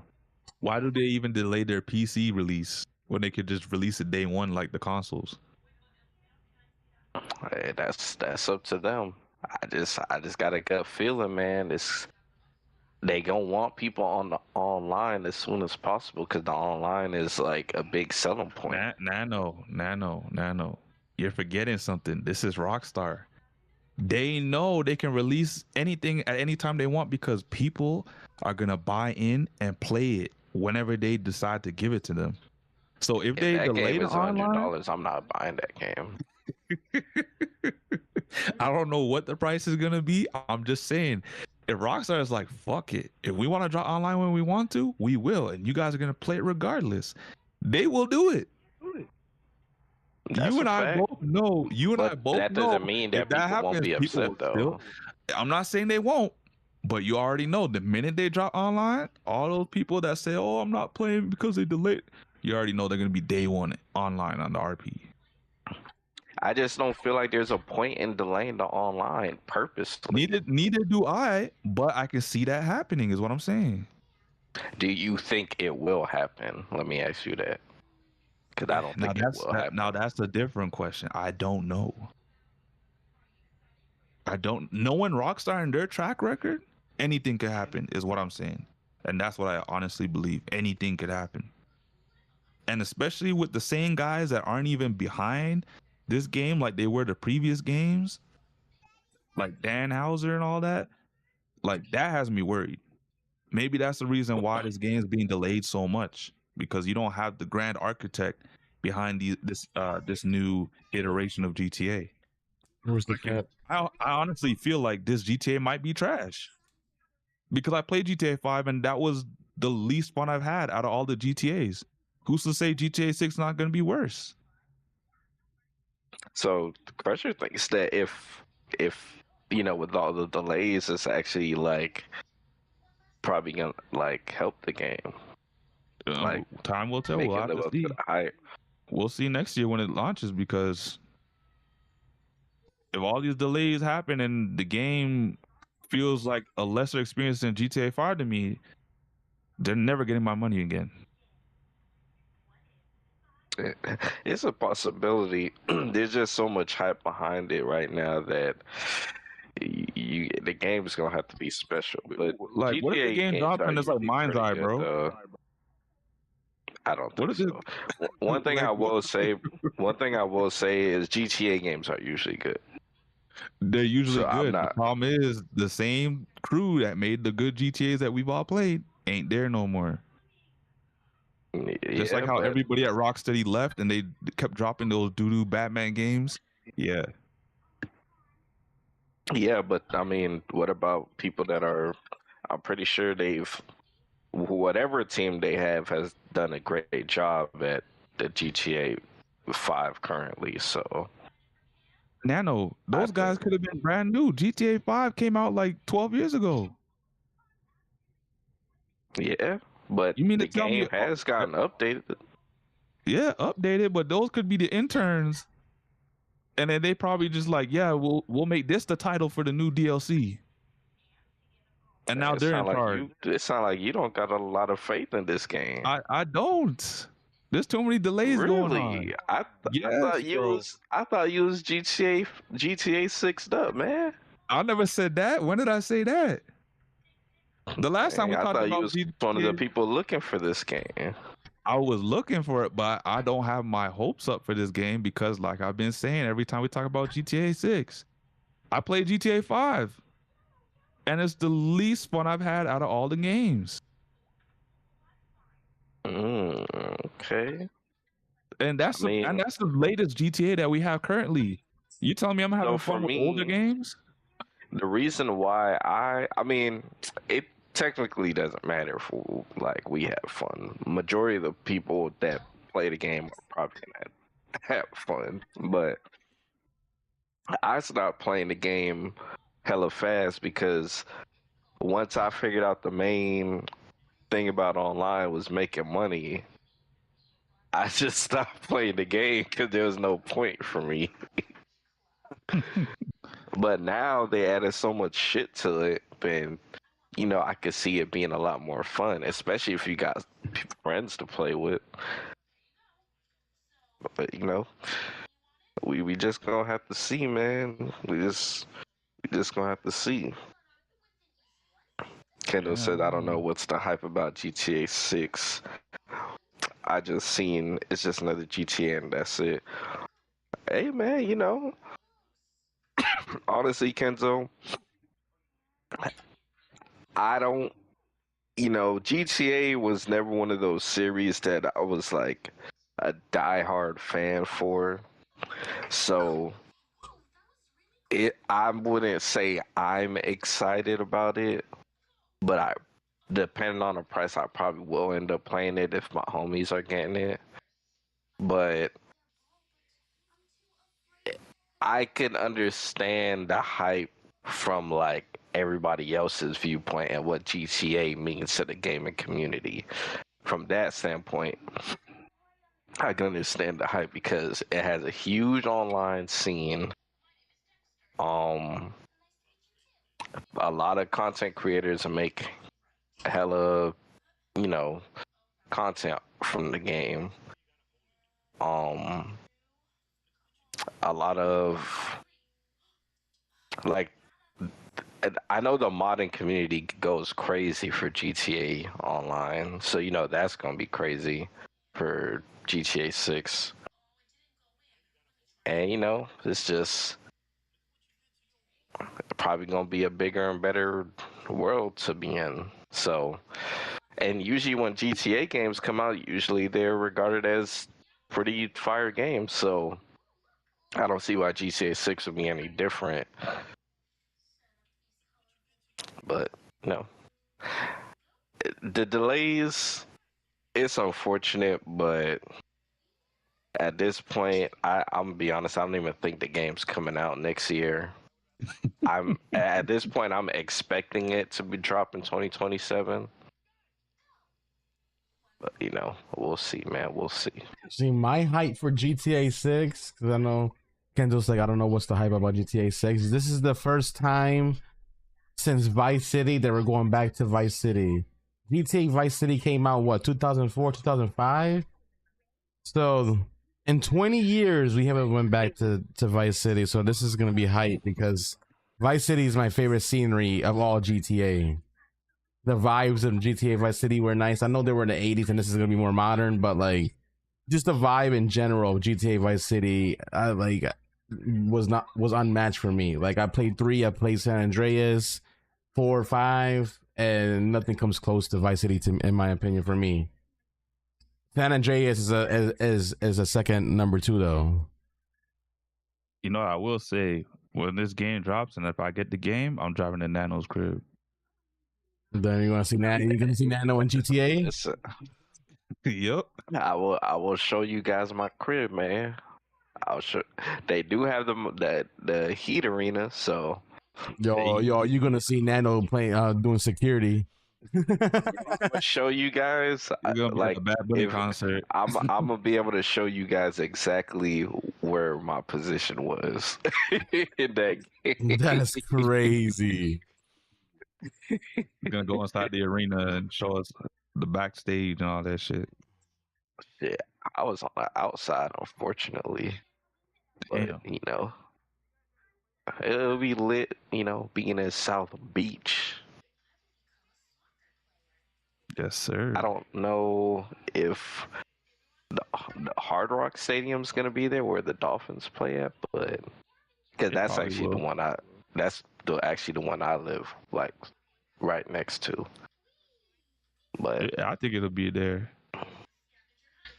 Because if that's there, I do then I can want to definitely say, share my houses.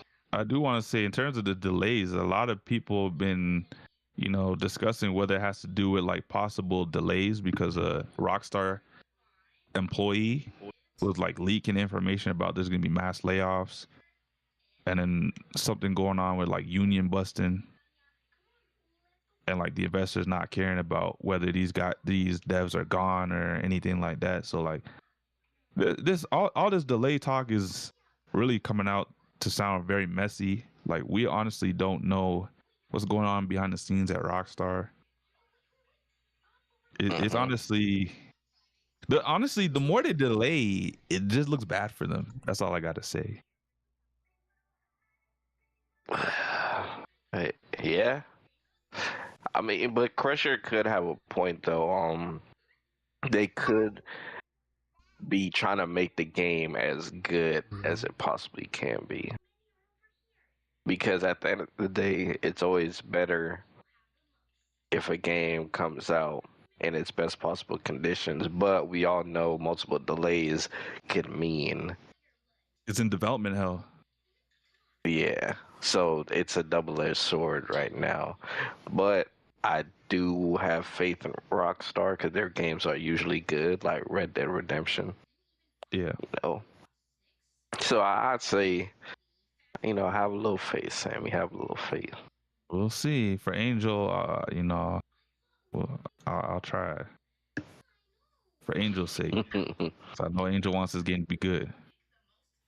Yeah, I can care less. I mean, like I play GTA storyline and maybe online a little bit, but like I never really like, you know, did anything beyond that. I tried role playing, but I want to actually like focus on that on GTA 6 because that's going to be integrated into GTA 6. So that's going to be interesting to see. Maybe we'll open up a La Familia role playing server where we can role play.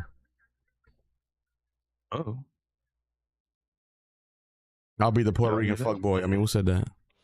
That's crazy. Yeah, they gonna have the ASM. You know how they got the T Grizzly server? They gonna have the Angel server. Hell yeah. Gonna get shut down, bro. No, no, it's not gonna get shut down.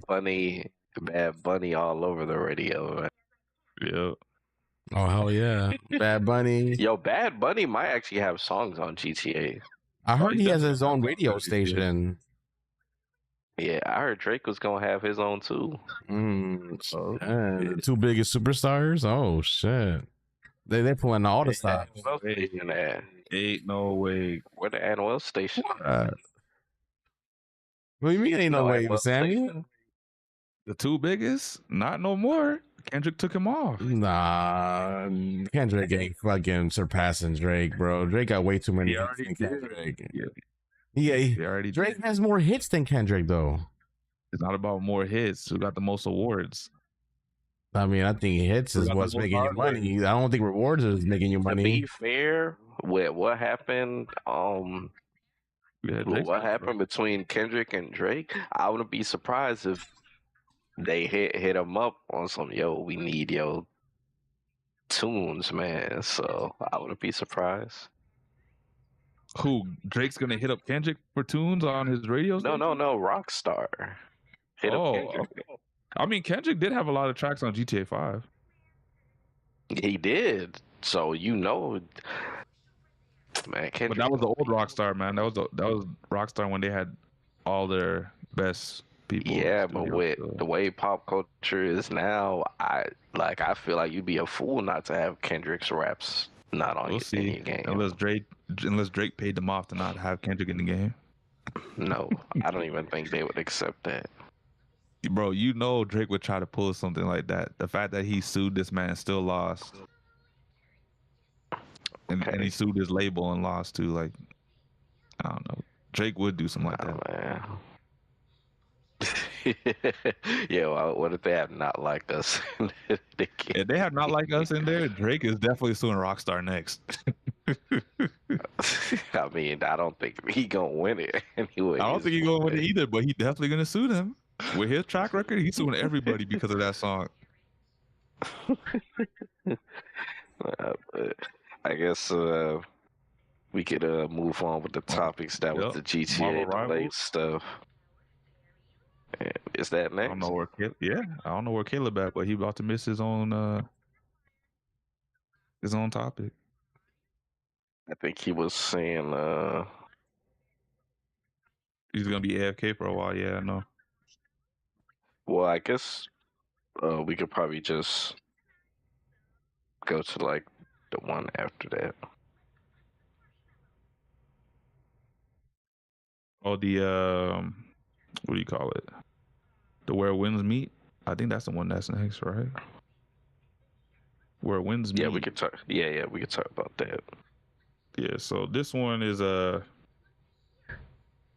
free-to-play game. It's coming out on PC and PS5. Angel, I got the trailer there for you. And it's very much based on Wuxia. Like, if you ever watched like House of Flying Daggers, that movie, Crouching Tiger, Hidden Dragon, that kind of style of combat, you know, out of the top like action adventure. So it's definitely like that. Or if you ever played Naraka Blade Point, that's the best way I can put it. It's kind of similar to that. And you know, there's a lot of play styles you can have in this game because you know it's the based on road your up weapons ahead. and your discipline. So this is something Who are I you? definitely had on my eyes because it looked very interesting to me. Same as you. And I grew up watching those type of movies, like the Wuxia style of movies. And if you didn't know, I am disciplined in martial arts, so this is right up my alley. A guest in dreams. Yet unaware.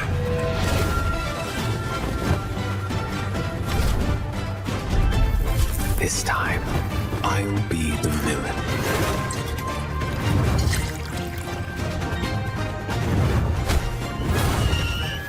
But I have been on this path too long now. The street was filled with ghosts. Without a single coin, you call yourself the god of treasure? I'll give you one more chance. Go on.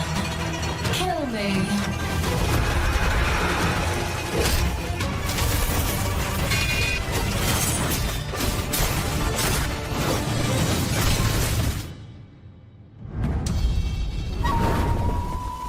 Hold up.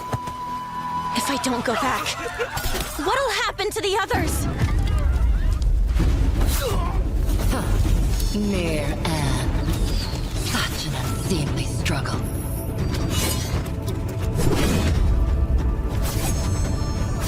You've got a sword, right? So why couldn't you save her?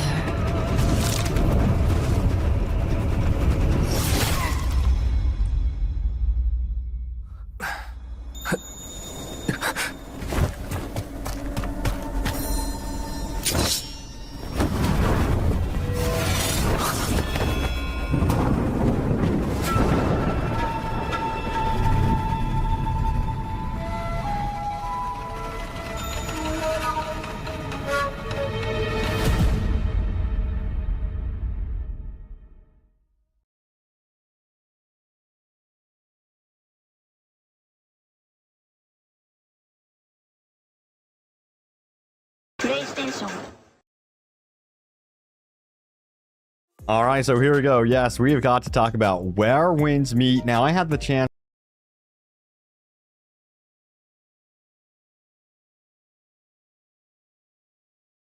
Okay. I don't know. I've never really been into those kind of games, so. One of my friends was actually recently telling me about this game. Is this supposed to be like a single player, kind of like a MMO type of game? I think it was, if I'm not mistaken, I think it was multiplayer. I could be wrong though. So this is like an MMO. Yeah. I believe this is because hang on, let me pull up their website.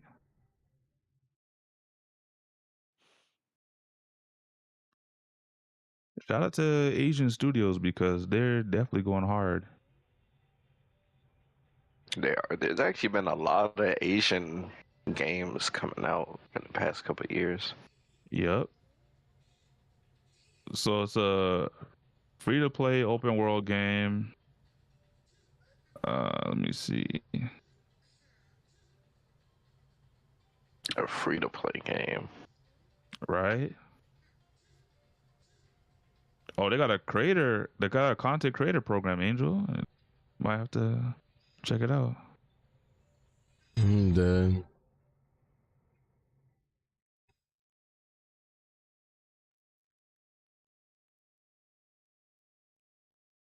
It's too much games, Sammy. I don't need too much games to cover. I barely holding on to the ones I cover now. And then you want to add Arc Raiders into the mix? That's Bet. Drop this game, just play Arc Raiders. that's crazy. You just want me to drop everything for Arc Raiders. Yeah, I believe it's an open world RPG style of game with like inspiration on Souls like combat to a degree, because it's more of like, I would say more leans towards Wukong, if that makes sense. Yeah. Bluetooth mode. Because when you talk about Wuxia, it's like over the top action, like people can leap from like mountain to mountain kind of thing. Like people are flying through trees, like that's Wuxia. So this reminds me of like a game that like might be like Sekiro or Wukong in terms of combat, but like elements of Souls like games. It is an RPG. That's why I said the different disciplines. Like I hear whatever weapon you fight with, like that's gonna be the discipline. So like if you fight with fans or you fight with an umbrella, a short sword, or whatever the case is, Like that's your discipline, your fighting style, and it changes up things for you in terms of your gameplay. So they did say it's an open world. In terms of if you're able to play with other players, it doesn't really say. Like I'm looking at the description here on Steam as well. I'm not seeing what I need to see. There might be like a hub where players like group up or something like that, and they do like quests or missions in co-op style. But I don't know if it's like. Okay, so here, adventure alone or forge your community. Embark on a narrative-driven adventure filled with rich solo gameplay, or team up with up to 4 friends. So I was right. So essentially, you play this game solo, or if you got some friends that are all playing this game, you guys can group up to 4 people and do some co-op quests or missions. You can join a guild. You can have access to group activities such as guild wars, dungeons, and raids. There's also competitive duels, or you can enter a shared world together. So like I said, there might be like a hub where all of you guys can group up and, you know, take some downtime. Maybe you guys are just emoting in that lobby or something like that, or running around doing God knows what. But that's what it seems like this game is. So I guess I was right on the money with that. It also said it's also released on mobile, so I don't know. Anytime I hear a game is also released on mobile, yeah, I'm always skeptical. Remind me of like Genshin Impact. Maybe. It might be some shit like Genshin, because Genshin you could play with people and it's on mobile. I mean, that's a gacha game, but yeah, hopefully this ain't a gacha game though. Hey, we love our gacha games. I think there's too many gacha games. No, that's never enough. Never enough. Don't say that, man. You're gonna give developers ideas. Hey, I mean, Speedstorm was a gacha game. Destiny Rising gacha game. I play a lot of gacha games. Clearly, gotcha. Apparently. Hey, I would not discriminate gacha games, because the ones that I have played are actually really fucking fun. It just sucks that their monetization is behind a paywall, but like the actual mechanics in gacha games are actually really fun. Well, it wouldn't be a gacha they game drain if too much the money. mechanics were ass. How would they get you to stay in the game? You know what I'm saying? Speedstorm was a fun game. Can you imagine playing an ass game and then they're like, "Gotcha, you want to buy this shit?" Fuck no. But what do you guys think about this game from the trailer we just saw? I think the game, it looks good, or it looks like it can be promising. I just would need to know more about it. Cause like I said, one of my friends was telling me about this game, so I don't know. It might be a game that I might get into just to play with them. But we will see. We will see. Yeah, I'm not gonna lie. I wasn't really playing Wukong. I mean, not Wukong, Wu-Chang. I definitely might get into this one too. Yeah, I can see that. I can definitely see that.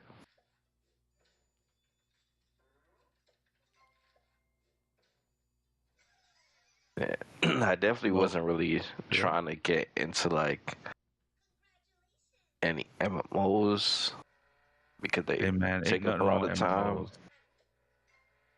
But I guess we just gonna have to see, man. We just gonna have to see.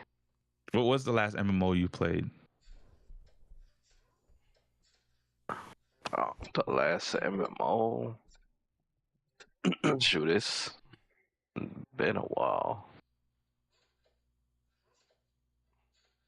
I actually forget what the last MMO I played. That's crazy. But I know I've played stuff like. Yeah, I know I've played stuff like RuneScape and stuff like that. Okay. You gotta play Final Fantasy 14. Damn, you just gonna make you dive right in. Nano, you have Final no choice. Actually, Final Fantasy 14 is probably gonna be like the next one I will play though. Yo, I'm telling you, and I know you like storylines and shit like that, and Final Fantasy 14 storyline up until before Dawn Trail, I think it was Endwalker is the one before Dawn Trail, which is basically their whole storyline from vanilla till then, and its climax. So a 10-year storyline that you're gonna be playing from start to finish, and I feel like that climax was beautiful. Yeah. Yeah, 14 is probably gonna be the next one I'll play. Right then, I guess we can move on to Marvel Rivals. No, hold on. I don't even know if Caleb back. Yeah, we can't wait for Caleb forever. Yeah, but it is because think about it, Mark, and I do want to talk about the Shroud shit. Yeah, but at that point, we're not going to talk about the Kirby Air Riders either. No, I'm not saying that. I'm saying I at least want to talk about the Shroud stuff. Yeah, but that's what I mean. So if we keep waiting and pushing things back, we're not going to get to those topics. Well, what I'm saying is, can we talk about the Shroud stuff because it's past the 2-hour mark, and I at least want to make sure I cover that. Okay, I mean, I guess this all leads up. Well, the last topic is pretty much what leads into that. So I guess we can get into Arc Raiders. Yeah, we can talk about Arc Raiders. And this was like the AI controversy stuff, right? Yeah, all of it is all. It all starts with Arc Raiders going all the way down to Shroud. Okay. Yeah, so if you've been living under a rock, hopefully not. You know, the last 2 weeks have been all about Arc Raiders. You know, as much as Battlefield wanted to contend with Arc Raiders, it seems like it's no longer a foot race anymore. Arc Raiders has took the lead, and you know, if you've been living under a rock, hopefully not. Black Ops 7 has dropped today, so you know, as Angel did mention earlier before we even started streaming, you know, the viewership on Battlefield 6 has dwindled, and everybody's watching Black Ops 7, rightfully so. It's the bigger franchise, Call of Duty speaking. However, Angel also noted that even though today is a launch day for Black Ops 7, it's actually Arc Raiders that's leading all the shooters in viewership. So it seems to be a reoccurring trend that it don't matter what shooter gets in Arc Raiders' way, it's just gonna surpass them. And you know, I've been playing this game. That's why, if you hadn't noticed, I haven't been streaming much of Sonic Racing CrossWorlds lately. I would love to do nothing but stream that game, but this game just took my time. And you know, sometimes a game like this magnitude releases, and you put down everything to play this game. That's the type of game Arc Raiders is. And like I said, it's only been 2 weeks, and this game has already sold, if I'm not mistaken, 4 million copies. Like 2 weeks and it's already at 4 mil. What's it gonna look like at the end of the month or in a month's time? And a lot of people are saying whether this game can contend for Game of the Year because it's a multiplayer game, this, and that. We'll get into it. But for me, I definitely think this has the makings of just that, Game of the Year contender. In terms of the game, you know, there was a recent update earlier this morning. That's why I only had 4 hours of sleep, and that's why you hadn't noticed I've been getting my years wrong. I said 2016 like an hour ago when I really meant 2026. And the reason why I only had 4 hours of sleep is because they had an update this morning where one of the maps that were locked since launch of the game has been unlocked. You know, the community had to do an event. Angel was playing yesterday. He even participated in the event, and he got some rewards. I don't know if he checked it out yet, but you got some rewards, my guy. And the map unlocked, Stella Montes, and I went there. it is insane. You know, it's a glorified night raid because normally you have a choice to whether you want to raid during the daytime on any map or go to a night raid if it's in rotation for that map. Stellamontis? No, you have no option. You go there straight into a night raid, and it is intense. I'm gonna see if I can pull up a video for you, Angel, so you know the audience could follow along while we talk about this. But man, Angel, I swear to you, my only raid, because I only went there once. I went there, and you know how you can go to damn battlegrounds and you might find epic a pink item of rarity, and then you're like, oh, I gotta get back to the extraction elevator so I can leave so I don't lose this loot, bro. I pulled 8 epics on my first run, my first and only run at Stellamontis. 8 epic items, bro. That's crazy. Like, I don't like, the crazy part is all that sounds nice till you realize once you have all this loot, how do I get back home safely? So when I was playing and I realized, okay, you know, timer's at like 15 minutes. We've done enough. My inventory's full. I pull up the map. I look at the map. I'm like, hold on. that doesn't seem right. There's 2 exits that you can use with a Raider hatch key. Okay. Where are the general exits? There's only 2 general exits that the public can use. I'm like, oh my God. You mean to tell me there's only 4 ways you can exit from this map? And 2 of them are locked behind you having a Raider hatch key? For those of you who don't know, a Raider hatch key is a key that unlocks a hatch or a tunnel in the ground that you can take as a last means ditch effort of escape, and you don't have to, you know, run into another team to escape, because only teams that have a Raider hatch key can access this tunnel. So if you don't have a hatch key, you are probably using a general lift or elevator to get back into Speranza, which is the main hub for players. And what that really means is you have a chance of getting shot at by other teams because that is a public use of transportation to get back home. That is a public extraction. The private extraction is the Raider hatches. So you might not fight a lot of teams going into a Raider hatch because so many people bring Raider hatch keys with them. They just want to loot up and go through a general extraction because they want to save storage space. And they usually save their safe pocket for a rare item that they found in the raid. The problem with this is Stellamontis, everything there is rare. It's epic. So you're not holding a lot of white items or green items. You holding more so blue and pinks.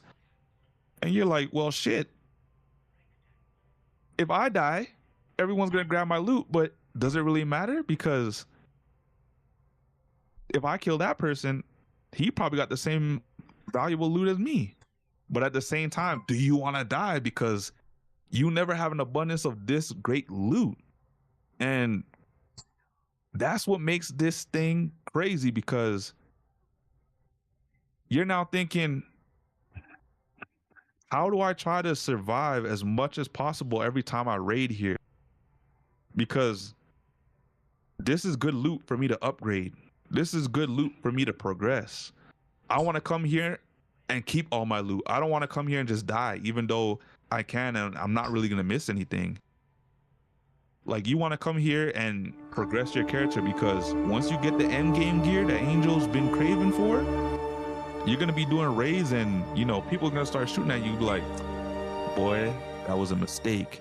And then you start firing off on them with a Bettina, or you start firing off of them with a Torrente, and you hear that loud roar down the hall. You're like, oh shit, this guy's about to light my ass up. This is what we raid for. So I don't know about you guys, but make sure you don't roll in with a group of randoms. Make sure you got a team with you, because this is the place you want to be at when it comes to looting. I hear people say playing with randoms is fun, though. Okay, playing with randoms is fun. I don't mind it. I made a lot of friends playing this game with randoms. The issue is when you go into Stellamontis, supposed to walk these halls. Oh man, you're gonna need a team, bro. Stellamontis is a different beast. It's a different beast, bro. Here, I got a short video that we can watch and what Stellamontis looks like. I've been seeing a lot of people load in their solo. I wouldn't advise it, because if you die in there and you have nobody to back you up or even pick you up, all that loot you found, GG's, it's gone. We'll be there. Okay, ladies and gentlemen, the new map Stellamontis has been unlocked by the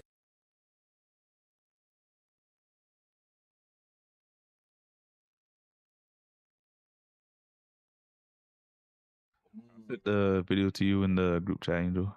Already playing. So that was the timer that we all had to wait for. That 99 going to 100%.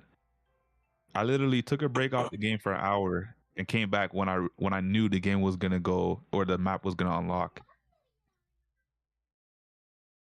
just to do one raid to see and experience a new map. Crazy.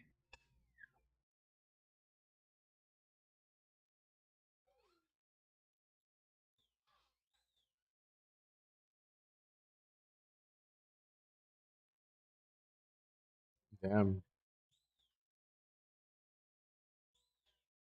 You know, fun fact, I actually did my first night raid today. I loaded in solos because I seen that the night raids were 5 stars. I was like, oh, so this is the bread and butter. This is where all the good loot's at, in the night raids. Bro, I've never been so terrified a day in my life doing that night raid. I felt like I was playing a horror game, bro, because I was like, yo, I could walk to a corner and something will pop out in my face, bro. Like, it was that dark. I'm like, dude, why do I feel like I'm playing a horror game? It's just crazy right now. And then, like, the music also didn't help. I'm like, oh no. I'm not gonna lie to you, you're braver than me. I never ran a night raid solo. So the fact that you're telling me you ran a solo night raid, I gotta give you a flowers. Yo, they were in the VC with me, yo. I was broadcasting in the VC, yo, and I shit you not, bro. I've gotten so many purple or whatever pink items from that nighttime raid. I was like, whoa, like, why don't we just do this more often? Because, like, that's where all the loot is, you know. But I said, yo, I know I escaped. Is there more benefit to raid at night or to go? Yes, because you can find more blueprints to craft more items. You can find more rare items to craft higher quality gear. Wait, so why are you not doing that, Sammy? No, I loot at night too. I just loot with a team. I don't do it solo. The problem is when you raid at night, there's more arc on the map. Arc is the robotic enemy, the AI. So anything that can make noise will draw arc to you. Even light can draw arc to you. So raiding at night isn't ideal for raiders because at night you're gonna want to use your flashlight to see. Arc will be drawn to that. At night, everything is quieter. So when you start looting things, you're a lot louder. And that will also draw arc to you. And the arc are no pushovers. Angel knows. Angel experienced his first Rocketeer from what Ishnik told me. So it's no joke raiding at nighttime. Yo, 100%. Yo, there was so many like arc outside, bro. And then also fucking people shooting each other and shooting arcs. And I'm over here running for my life. I got like I got a lot of purples. I don't remember what I got, but I got a lot of purples. And I was like, yo, this is a lot of purples. I need to, get out. So I found, I don't know how I managed to survive all this, but I managed to find the subway, activate the subway, and I went to hide in like a fucking, one of those circular things. Like I went inside of it, right? Bro, I shit you not, while I was waiting for a train, I see a player run by. I'm like, oh my God, I'm about to die. He's looking for me because he was looking for the person that activated it because I did it. And I'm sitting around. Then I turn around and I see him walk past again. I'm like, I don't think he sees me in this thing. I was like, yo, I'm there. My heart's racing. I'm like, dude, if he finds me, I'm dead. Finds me, I'm dead. Yo, the train opens up. Fucking, I'll wait to see if he goes in there or anything like that. And I didn't see nothing. I was like, fuck it. I'm going to make a run for it. To find out this man was already activating the computer. So by the time I walk in, the fucking doors closed and I escaped. I'm like, yo, that was crazy. Your heart must have been pounding, bro. Yo, I'm like, I got purple shit. I don't want to lose it, man. This shit was crazy. But then I told everybody in the VC, I was like, never again will I do this solo. I'm telling you, bro, this is why I don't do it solo. Bro, I already have a heart attack during the day. Why would I put myself do that during the night by myself? I don't have a problem raiding during the night, the daytime by myself. I could see everything in front of me. I know where to go. I know that I can avoid the arc during the day. It's at night where everything is like anything can happen. Like you have no control over nothing. And because that run across a jumper at night, man. Hell nah, bro. And especially because there's more arc at nighttime, it makes everything more riskier. So then, like, I don't want to be in a situation where I get caught up and I have to fight back, and all of a sudden there's a Rocketeer on my ass. Like, it's that scary, bro. Dang. Yeah, it kind of reminds me of Dying Light. I actually like that. I actually didn't know that it's more risky at night, but more rewarding as well. I like that. Yeah, that's why I always play in a group. When I realized when I went in my first night raid with people, I was like, oh my god, this is crazy. And then I got all the loots and the rewards. I'm like, oh yeah, this is why it's crazy, because look at the loot you get at night. There's so much risk, but great reward. But then I also told myself, I ain't never doing this by myself at night. I gotta have people that I know have my back. Angel's like one of the lucky ones. Like, this man did his first ever night raid and escape. This man almost got killed too. Like, that's what I'm talking about. It's just too scary. And we talking about a game that's an extraction looter shooter, but it can turn into a horror game real quick. Okay. So Angel, you've been playing the game recently, and I know you also mentioned before we got on the stream why this game is so successful. I want you to, in your own words again, repeat that to the audience. Let us know why this game is doing so well and why you think this is really a contender for Game of the Year. And so from what I've been playing, I feel like this game takes elements from a lot of other genres and kind of meshes it into one. Like, obviously, this is an extraction shooter, for and foremost, PvE. That's what the genre is. But I do see a lot of other elements in here from other genres. Like, you'll have your looting shooting because you're looting everything. You know what I'm saying? You're finding loot, you're trying to extract it all, whatnot. So like you get that, you get the rarities, you get the commons, the rares, the epics, the legendary items. So you have that color coded like rarity levels, which is very RPG like. A lot of RPG games use that color rarity system. Obviously the PvP elements in here. You have bosses in the maps that you can coordinate with people or even randoms to team up and take the boss down and get loot and whatnot. Obviously there's no health bar, so you really can't see the health, but like there's still high, especially the queen is probably the main boss right now in the game currently. That's one of the hardest beings, and you have to come prepared. If you're not, you're dying like instantly. So like you have that aspect in there. So like when I see people that play Destiny, looter shooter, MMO light type of game, playing Ark, and they're liking Ark, there's similarities there somewhere. It might not be a looter shooter, it might not be classified as an MMO, but you have that aspect of killing enemies, get the loot, because you're trying to get the best shit in the game, the best guns, the best armor, and whatever you can craft to your heart's content. Grenades, med kits, stuff like that. And then you also upgrade your workbenches. You have workbenches, a system from survival games. Paul World has benches and stuff like that. So you're also, while you're collecting loot to try to get guns and materials to craft guns and everything else, you also get materials to level up your benches, and also materials to actually be able to craft these things in those benches. That's very survival aspect, like, you know, so like you see a lot of these different hints of different genres into an extraction shooter, and I think that's is probably why Arc Raiders is doing so well that other extraction shooters did not do so well, is because they found what works on multiple genres and put it into one. And I feel like they got something here with that.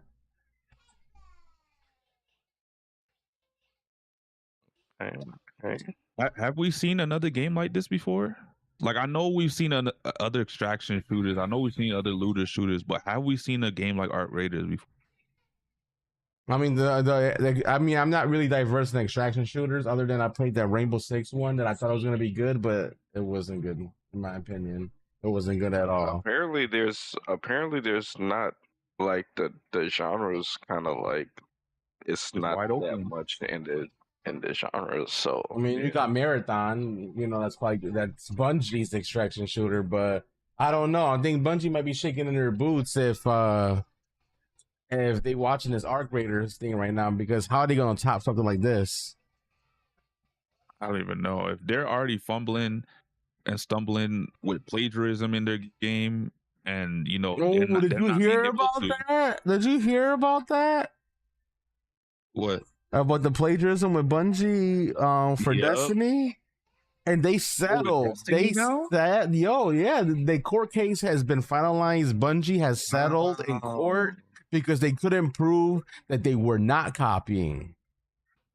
Well, you know what's crazy? They've been caught plagiarizing with Marathon. So the fact that they got caught plagiarizing with Destiny leads me to believe that all they've been doing is plagiarizing. Yeah, they had to settle. Destiny, but you already been caught plagiarizing with Marathon. So this already tells me that game's gonna be trash. Yeah, I think they should just scrap Marathon at this point. There's too much bad rap already. That the game is gonna flop when it comes out. Yeah, it's not gonna succeed. No one's gonna want to play a game from a studio of people that all they do is plagiarize shit. And it's sad to see, because Bungie's a great studio. I mean, they created Destiny, which was a fantastic game, the original. Like they created fucking Halo. So like, you know, this is a legendary company. It is. For them to be going downhill like this, and also like Sony, they did like their earnings stuff, and they said that they had, even though they had good sales, but with Bungie's bullshit, they actually lost money because of Bungie, then gaining money. Wait, you mean to tell me overall, for Sony, like in terms of PlayStation gaming, they didn't make a profit because of Bungie? I'm about to pull up the article. Yeah, I was reading the article.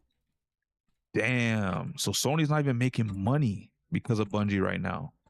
Yeah, so according to the report, Sony recorded an impairment loss of 31.5 billion yen, roughly 204 million, against a portion of Bungie Incorporated's intangible and other asset in connection with Destiny 2 in Q2 2025, dragging the operational income of the entire game and network services division, which includes Sony.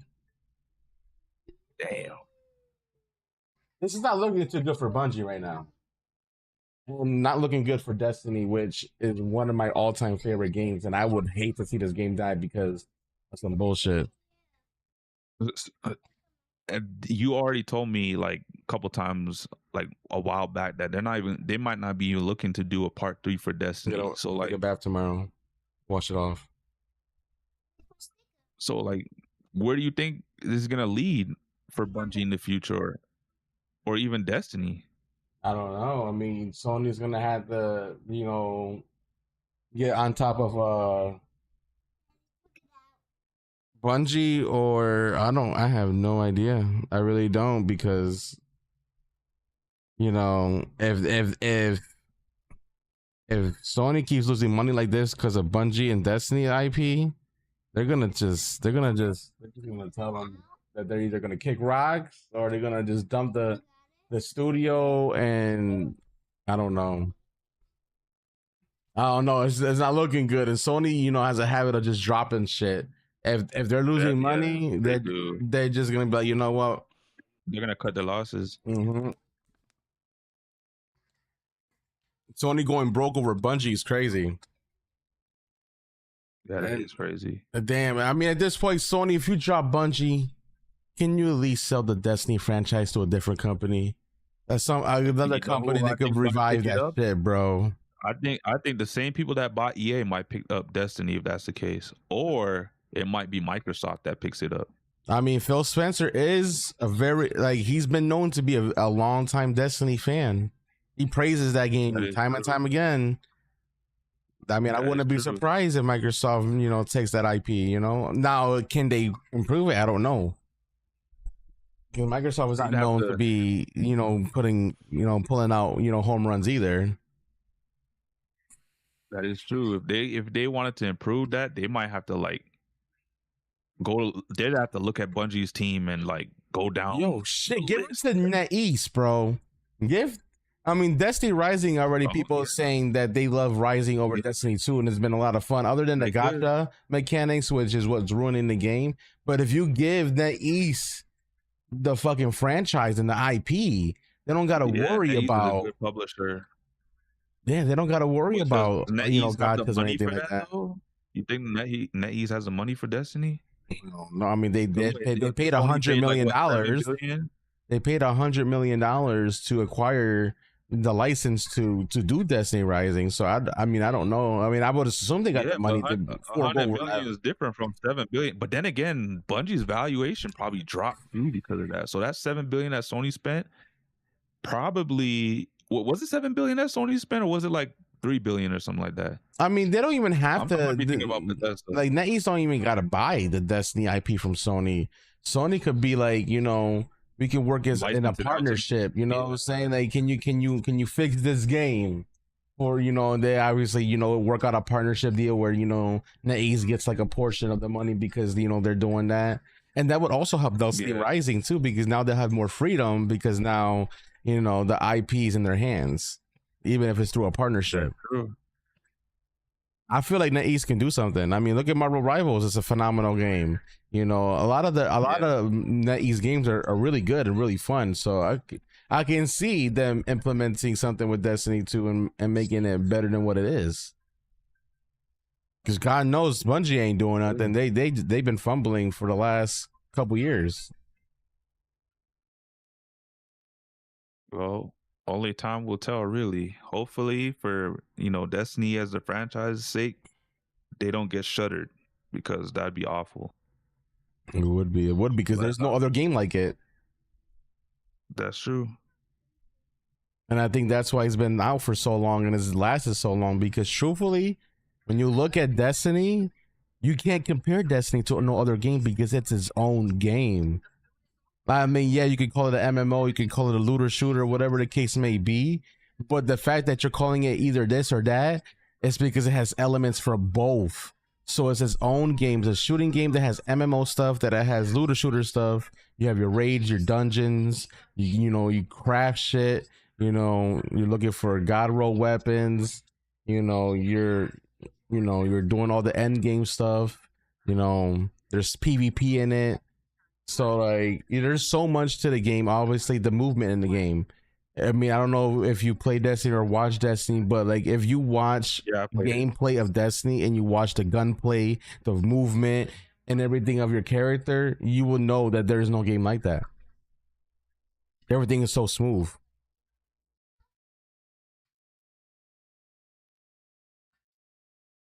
Yeah, I'd definitely say it's one of a kind.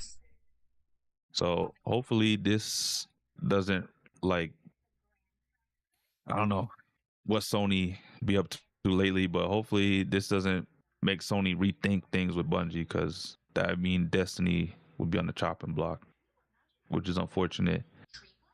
As we were saying earlier, if anything, Marathon might have to be on that chopping block and take the hit, because I don't see them succeeding with Arc Raiders being this big.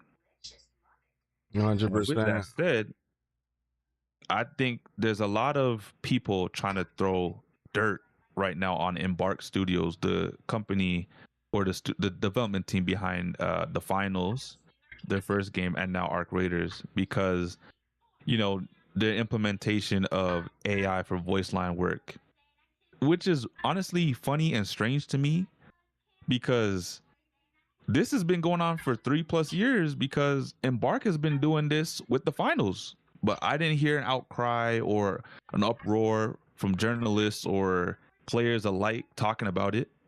People actually thought it was kind of cool that they did that. But now, because it's Arc Raiders, it's an issue. Why? Because it's people having this game touted as game of the year or in contention of game of the year. People don't like that rhetoric, so they'll do anything to tear this game down. Is that why it's a bad issue that this game has AI in it? Like, I don't understand that. Even if you go back to the finals reviews, no one mentions that. No one really talks about it like that. So why this game? Like, I'm confused. Man. I get AI could be seen as something bad depending on how you use it. It could take away jobs, it could take away opportunities. It'll make certain infrastructures or sectors in the workforce obsolete, because us humans will no longer have a role to play in those sectors anymore. But at the same time, I see AI as a tool that could be used like we use calculators. Obviously, when you use it in the wrong way or the wrong hands, back in the day when you was in math class and you was messing around and you wrote boobs on the calculator through numerical value, I could see people doing the same thing, just a bit different with AI, and really messing it up for people in the sense where, oh, I'm just gonna take AI and make a Chris Brown song without Chris Brown's permission and release it and make it seem like Chris Brown dropped that song. So I could see where it could be bad on one end, but I could see where it could do a lot of good on one end too. I'm trying to look at this as a very open-minded person and very balanced in terms of my approach. What do you guys think about this? It's gonna be a slippery slope, and because we all have eyes. AI has been going crazy. For good and for worse. And usually, when I see, if I see like an AI video, a lot of times when I look in the comments, it's like split. Half the people like it, and the other half is like, yo, what is this AI slop? Or, yo, this is stupid. Why do they keep posting this stuff? I hate AI. So I think people have to see. Here's the thing. When the finals came out, and if they did use the AI voices, the thing is, AI at the time that we're seeing it now wasn't as big. But now, AI that people are seeing, it's kind of splitting how people feel about it, and it's very present on social media and on the internet.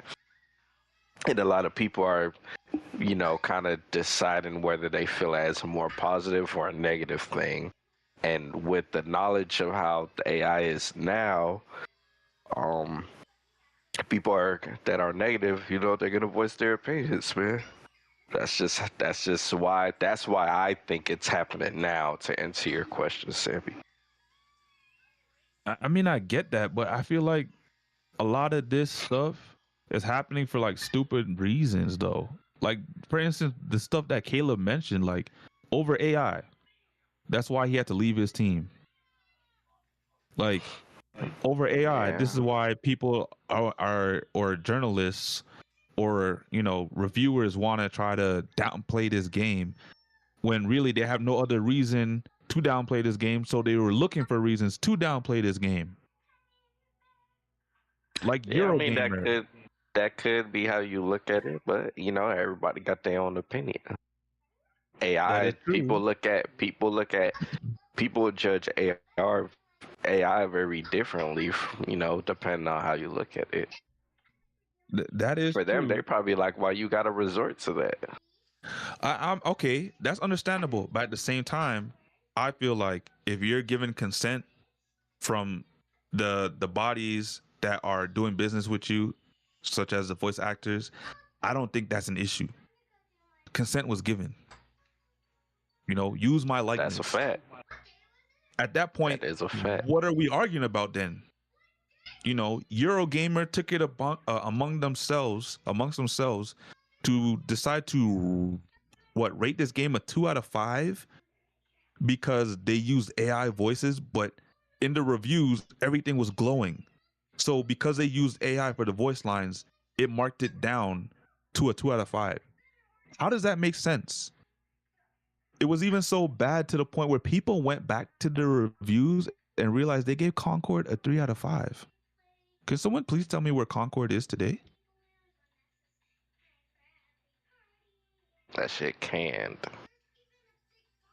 So you're telling me a game that didn't even last a week is a 3 out of 5, but a game like Arc Raiders that is doing numbers is a 2 out of 5. Make this shit make sense, bro. This is what I mean where I say, like, people are grasping at straws to see this game fail. This game has dropped, and the craziest thing about this game dropping is not that people are talking about the game, is that people aren't talking about the game. Why aren't there people talking about this game like they were talking about Expedition? Have you guys noticed that? I don't know, man. Journalists aren't really talking about this game. Everybody is quiet right now. The only people talking about this game are us, the gamers. The content creators? Yes. The streamers. Why don't I see, journalists glazing this game off? Why don't I see publications glazing this game off? Journalists were fucking with this game. No, it's the content creators. Everyone has been silent. And the time they open up their mouth is to be negative on this game. I don't know, man. I mean, to be fair though, the only like journalist side I know that scored it low was Eurogamer, so I don't know if that's like, I wouldn't necessarily take that as like something to just go off of. But obviously not, but reason. It's really an eyesore and an eye opener. These guys, instead of reviewing the game for its gameplay, you're gonna review the game based on your ideology. That is a dangerous precedence that we're now setting in gaming. Because now I don't know if I have to worry about whether the game is good because of its gameplay.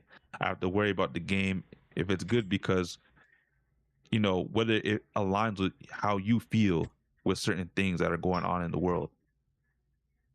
How your views are aligned. Like, I don't want to have to worry about a review for a game because I don't know if the reviewer or the journalist that got a copy to review the game feels a certain way about the studio, feels a certain way about someone working at the studio, feels a certain way about what was done with the story. Like, no, bro. Let me know if the game is good or not. Not if, the game is good, but if AI wasn't used for voice lines, the game would be perfect. What? So you're telling me the game was pretty much perfect, but because they use AI for voice lines, it's no longer a perfect game and you're going to review it poorly? Are we in high school? Did you not even high school, at that point, middle school, man. Like, what are we doing? Did you read the actual article from Eurogamer on why they did it? It was essentially because AI was being used for the voice lines. To sum it up. Okay, I didn't read it, so that's what I'm asking. Yeah, garbage if you ask me. So anything coming out of Eurogamer's camp for reviews, I'm no longer paying it no Damn, so you know. Nah, bro. Fuck that shit, bro. When people what's that saying? When people tell you who they are, believe it. Yeah. I believe it, Eurogamer. Trust me. I believe it. And I believe it so much that I'll never come back to you guys for reviews. But on top of that, it was an adjacent argument that was happening alongside of another argument because, Nano brought this up to us earlier in the week where, it was a big game of the year discussion because, Arc Raiders has been on his grind right now and it's been breaking numbers, like I said. And, it got some people in the community, gaming community, or even content creation talking about it. And one notable voice in the community was Shroud. I don't know if this had to do with any of his biases or generally how he felt about the game itself. But as I told Nano and Angel and Caleb, to one degree, I do agree with Shroud in his, rhetoric or his thoughts and opinions on Arc Raiders. But the other half, I did not agree on, which was, that another game shouldn't be able to win because Arc Raiders should win and, multiplayer games don't get no love, which I also do agree with. They don't get love. The last time a multiplayer game got love and won Game of the Year, Overwatch. And I believe that was back in, 2015, 2016, Nano? Yep.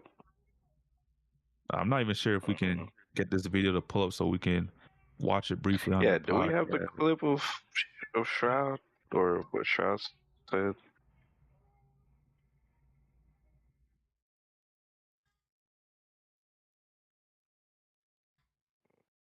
I'm trying to see if I can find it.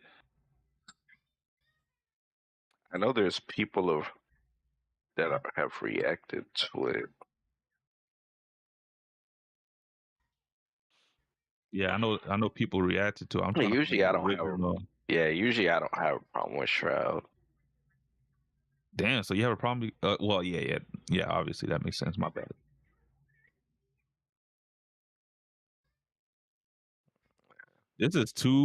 Okay, so I think I found the original stream and it's 10 hours long. I'm not gonna get that one. I guess we gotta find someone reacting to this. Well, Shroud, hang on. Wait. I'm trying to find the stream where he explains why. Oh, is it this? Here it is. Here it is, Angel.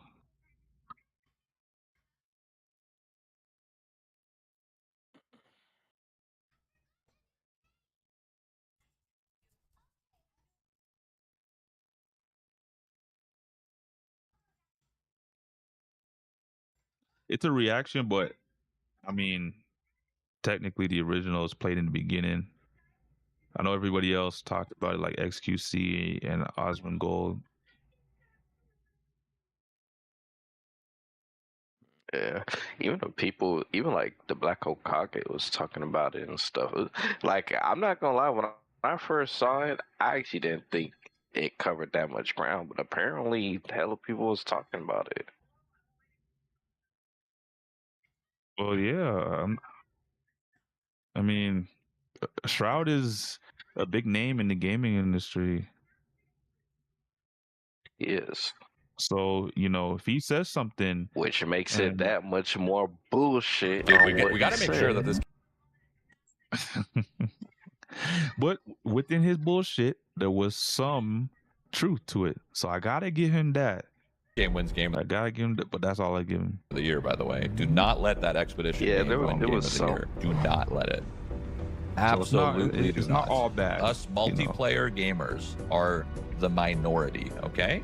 Dude, oh my fucking god, bro. Multiplayer people are the minority. My guy, there are more people playing multiplayer games than ever before. Imagine saying that, not even knowing what that game is about. We can't let that game He's so washed up. Dude, the thing is, he's not washed up. He's like still really fucking good at what he does. How do you say something like this? Like, I have not played Arc Raiders. I have not played Arc Raiders, but I am not so close-minded to the point where I'm going to say that Arc Raiders, that Arc game, that Raiders game shouldn't win. I don't know. This game could be fucking amazing. It could be amazing. The fact that I'm willing to give that the benefit of the doubt, and he is like, we can't let that Expedition game, as if it's to be looked down upon or something, having no idea what it actually is. The photoelectric cloak combined with the dead. Oh man, the tough subject. I mean, you know, I do feel like multiplayer games do not ever get nominated for Game of the Year, though. I will give that to Shroud. That is true. Like, I feel like Game of the Year should be a mixture of the hottest games, whether it be single player or multiplayer that came out that year, not just single player games. And I'm not nagging single player games because a lot of them have good stories and they're really amazing games. But to alienate multiplayer for Game of the Year, it's kind of crazy. Yeah. That's the issue I have with that dude, because that is the truth that he's speaking. You know, the way he delivered it and the reason why he had that rhetoric is what I don't agree with, though. But the way he feels about that, I agree 100% with, because time and time again, I always say, man, why don't the best games from each genre or category that got rated the highest and, you know, everyone deems should be Game of the Year compete for Game of the Year? Why is there DLC in the category? Why is there, you know, the best shooter of last year was Space Marines 2, but it was not even nominated for anything in the Game Awards. It wasn't even allowed to compete for Game of the Year, even if it wasn't going to win. Instead, there was DLC and a remake in its position. I'm like, what the hell are we doing? Helldivers 2 was even on. I definitely like Power was even shown. Like, bro, like what?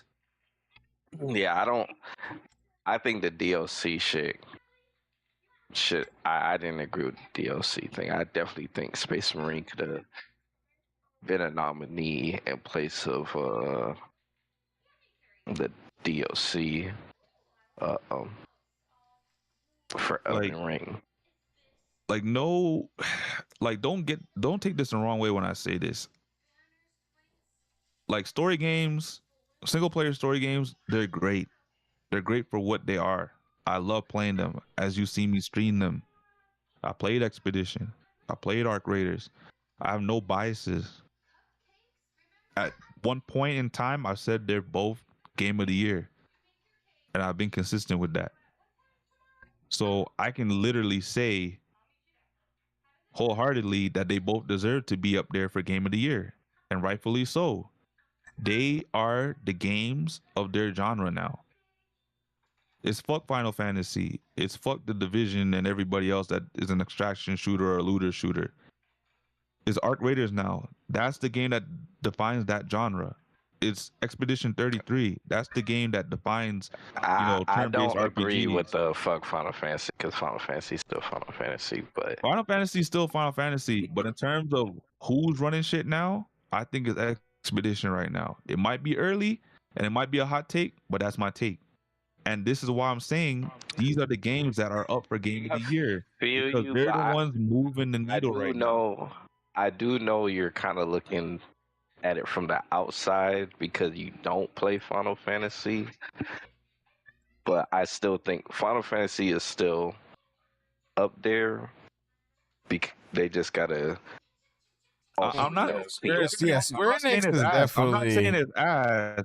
I'm saying in terms of like the future and where like those genres are going, I think, you know, Sandfall Interactive, right? The one that made Expedition 33. Yes. Yeah, I think Sandfall Interactive is going to be leading the charge going forward. I think it's going to be Embark Studio that's going to be leading the charge going forward in their genres, respectively. That's what I mean. I'm not saying, oh, fuck Final Fantasy, they're trash. I'm saying, no, they no longer may not be number one now. They have competition that can really, you know, push the needle. It can really push them in a box, which is good for gaming, because what have you guys both been telling me for the longest time? You know, Final Fantasy, you know, I love it, but you know, the last few installments haven't been the greatest. Expedition drops. How do you guys feel? Oh my God, this is Final Fantasy if it was Final Fantasy. Yeah, that's a fact. Right? You know, Arc Raiders getting gamers from everywhere across the genres. People that don't like playing, you know, Escape from Tarkov are playing this shit. Why?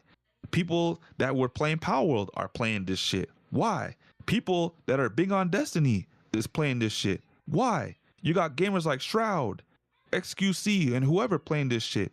Why? Because it took everything, like Angel said, everything that worked from all these genres and put it into one package and said, here, play this. And it delivered on every front. And that's why we're seeing it break. The numbers is breaking consistently.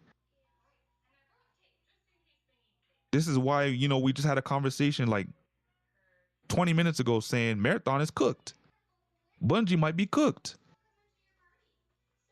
Because had Arc Raiders dropped and it was mediocre, Marathon would have a chance. But Arc Raiders is not mediocre. We're having this conversation saying it's up in the air. It's a toss-up right now for Game of the Year with Expedition. Not to even mention Silksong. So, you know, I agree with Shroud saying, yo, multiplayers get no love. Because look what happened last year. A multiplayer got snubbed. It got no recognition. Where was Space Marines 2? Nowhere to be found.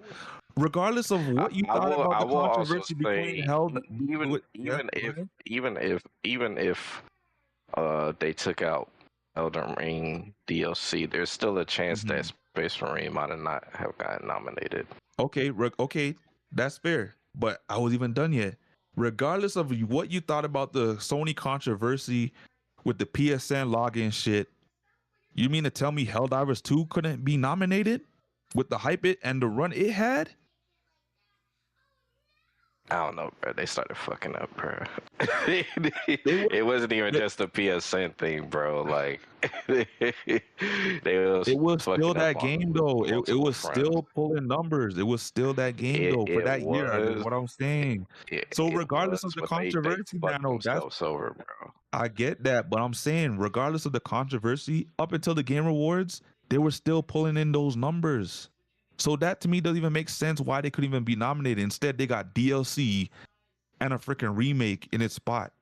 Both of those spots could have been filled up by Space Marines 2 and Helldivers 2 by that point, but they weren't. It made the awards feel less than if the remake is good enough. So I don't have a problem with that. I do have a problem with DLC though. I don't know about remake being in the contention of Game of the Year just because you already had the foundation to be good, especially if it was a good game from jump and then you just remade it. You mean to tell me you're gonna win the award twice? They basically modernized it. I think once you go up for remake of the year category, that's it. That could be great, Nano, but like let's just say, you know, Red Dead Redemption 2, I swear Red Dead won it. No, it was God of War that won it, but Red Dead won every award after that, I believe. Let's just say, you know, for instance, in this scenario, Red Dead had won it over God of War. And then Rockstar was like, fuck GTA 6. Let's make Red Dead Redemption for the new consoles and remake this. And that shit wins again. Don't you see an issue there? It would have to be good enough. It would be good enough because apparently the Red Dead Redemption 2 is a masterpiece. So you mean to tell me you're going to remake a masterpiece? Hey, isn't that what they did with Resident Evil 4? They did, but in terms loved it. Okay, but see, the difference is remakes that I think should go up for contention are remakes of games that didn't do well the first time around. So imagine if they remake Resident Evil 5 and it's a banger. Yeah, put that up for Game of the Year.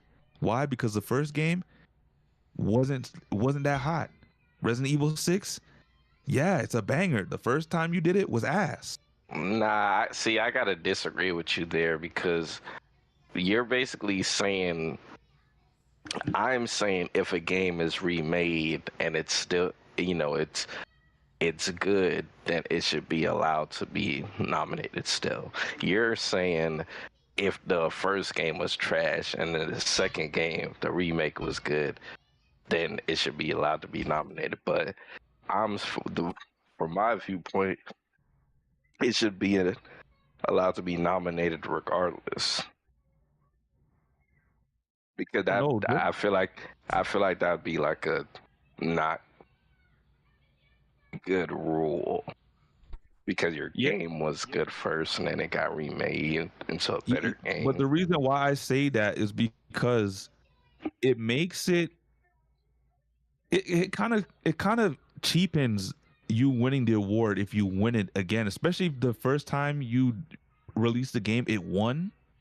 Like, let's say the game released 20 years ago and it won Game of the Year awards, and then obviously 20 years later you remake the game and it wins Game of the Year award again. Like, am I gonna be surprised you won it twice from the same game? No, because you won it the first time. All you did was remake the game for a newer generation of consoles. That's true. You might have changed a couple of things, but like, did the game really change? No. I don't think a remake has ever won though. So they still have their own uphill battle. Not yet, but if it does, and it's a game that won in the past, what are we gonna do then? We're gonna be people are gonna start with the rhetoric of saying, yo, remakes and remasters are taken away from newer games actually getting their flowers. We're already talking about multiplayer games not even getting their flowers. So now we're gonna throw another wrench in the conversation and say, well, remakes and remasters are now taken away from games winning Game of the Year. We already have DLC taken away from games being in contention for Game of the Year. Listen, I definitely don't have a problem with the remakes making it, because Final Fantasy VII Remake and Rebirth, those games are literally completely different from their original game. Okay, see, that I agree with. A game that is remade but is different from its first iteration, yes. A game that is remade and it helps the first game because the first game released and it was trash, yes. But a game that already did good and all it's getting is like a remaster treatment and a couple of quality life improvements, no. A game that, well, yeah, I think that's the only caveat I have, honestly. Okay, I could see your, I understand your sentiment. You would rather more fresh games be nominated. So exactly. I can see, like, I don't mind remakes being nominated. I don't mind if it's with that caveat, because I think it's more fair at that point. Because it like I said, for the example, if it was Resident Evil 5 and 6, if it's remade into a completely different game at that point, then yes, because the first games didn't even do well and the first games weren't even in contention. But if it's like, okay, we're remaking God of War 2018 for newer consoles, like, bro, what are we doing? You're gonna remake a Game of the Year? And if it wins Game of the Year, it's taken away from other games that could have won it, that were just as good? That's when I have a big no-no, because now we're taking away from games that are probably like genre defining, or games that are probably new IP. And now we're saying, well, you were a good game, but we're just gonna give it to the one that already won it because it was that good, and now it's even better because it was remade. I don't think we should be doing that, because that sets a scary precedence for the future in gaming and newer games. I can feel that. Oh man, I mean, but what do you guys really think about the multi? Yeah, go ahead, Angel. I feel like, I mean, his whole comments and everything. Like, I mean, I do feel for multiplayer games. I feel like they should have, a spot in the Game of the Year award. I don't agree with the Expedition 33 not winning, and it should be Ark. It should be. I mean, both games seems to have. they could compete with each other. But I truthfully feel like, I mean, having Arc Raiders as a contention for Game of the Year is big in itself, because that would be a multiplayer game and contention for Game of the Year. So that itself will be good. Even if it doesn't win, that still will be good. True. And Yeah. I also I feel think it'd be like good for gaming. Expedition 33 should win, because Expedition 33 is a phenomenal game, and it's on a genre of game that everybody claimed to be dead and nobody likes to play it no more. Like, turn-based is just too simple, yada yada yada. The developers of Expedition 33 said, hold my beer, and we're going to change the way you think about turn-based games. So I feel like they should earn that W, because a lot of people talk shit about turn-based games for all the longest of times, and they praise Expedition 33 with how they went about turn-based games. And if it does win, it's going to open up a lot of eyes. See Square Enix and other companies that used to do turn-based games, and they're like, you know what? If Expedition 33 won Game of the Year for a genre that people say is dead, maybe we need to try out, bring back turn-based games for our games. You might see a turn-based fucking Final Fantasy to come back, just because they've seen how Expedition 33 did their thing. Yep. I actually a big possibility. I actually think that we will get future turn-based Final Fantasy games because of Expedition. I agree. And I agree with you guys. I never had a problem with multiplayer games being up for grabs for the Game Awards. When Overwatch won it, that was like a unanimous, everybody agreed that Overwatch should have won it. And I was What else was nominated that year, the year that Overwatch won? Like, I want to know, because it would also help to understand why it won it too. Because granted, yeah, Arc Raiders has stiff competition, but like, was it because it was just a down year in gaming? Like, there was nothing out that could compete? I know Overwatch was big when it released. I know that. I know it was a big thing. It's still a big thing. I know it's a bit lesser than what it used to be, but it was a very big thing back then. Everybody and their mom was playing Overwatch, like how they was playing Fortnite when Fortnite first came out. The same way everyone's playing Arc Raiders too. So, like, I'm trying to figure out, did they had any competition that year?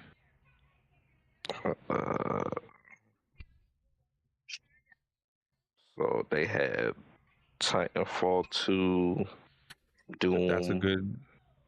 Doom wasn't the remake wasn't, or the reboot was. It was like a 7 out of 4. Thieves Hand, Inside. 2, 3, 4. And that's all it's showing me right now. Hold on. Yeah, so the only real banger on that list really you could argue Uncharted and Titanfall 2 in terms of its competition. Yeah, people did love Titanfall 2 though. Yeah, that's why people still crying about there's no Titanfall 3. And that's because they're too busy, doing Apex. Yeah, it was only 5 games.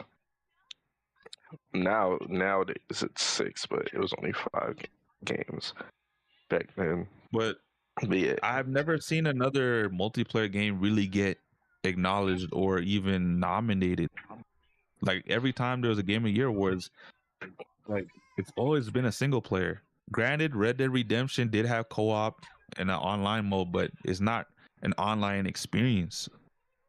It's a single player experience. Like, the core gameplay is not a multiplayer game. Yeah, and I'm not gonna stretch as far as to say, oh, because there's online, like GTA Online is online. No, it's a single player. The core gameplay is single player, and then you can go online and do whatever with your friends. So apart from that, Shroud is right. Multiplayer doesn't get love.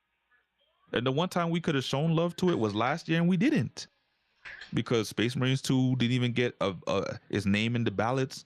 Helldivers 2, aside from the controversy, I've seen, honestly, could have had a chance to even get nominated. It didn't. It doesn't have to win, you know. But to give it its flowers and say, yeah, the shooter was hot, it even get that opportunity.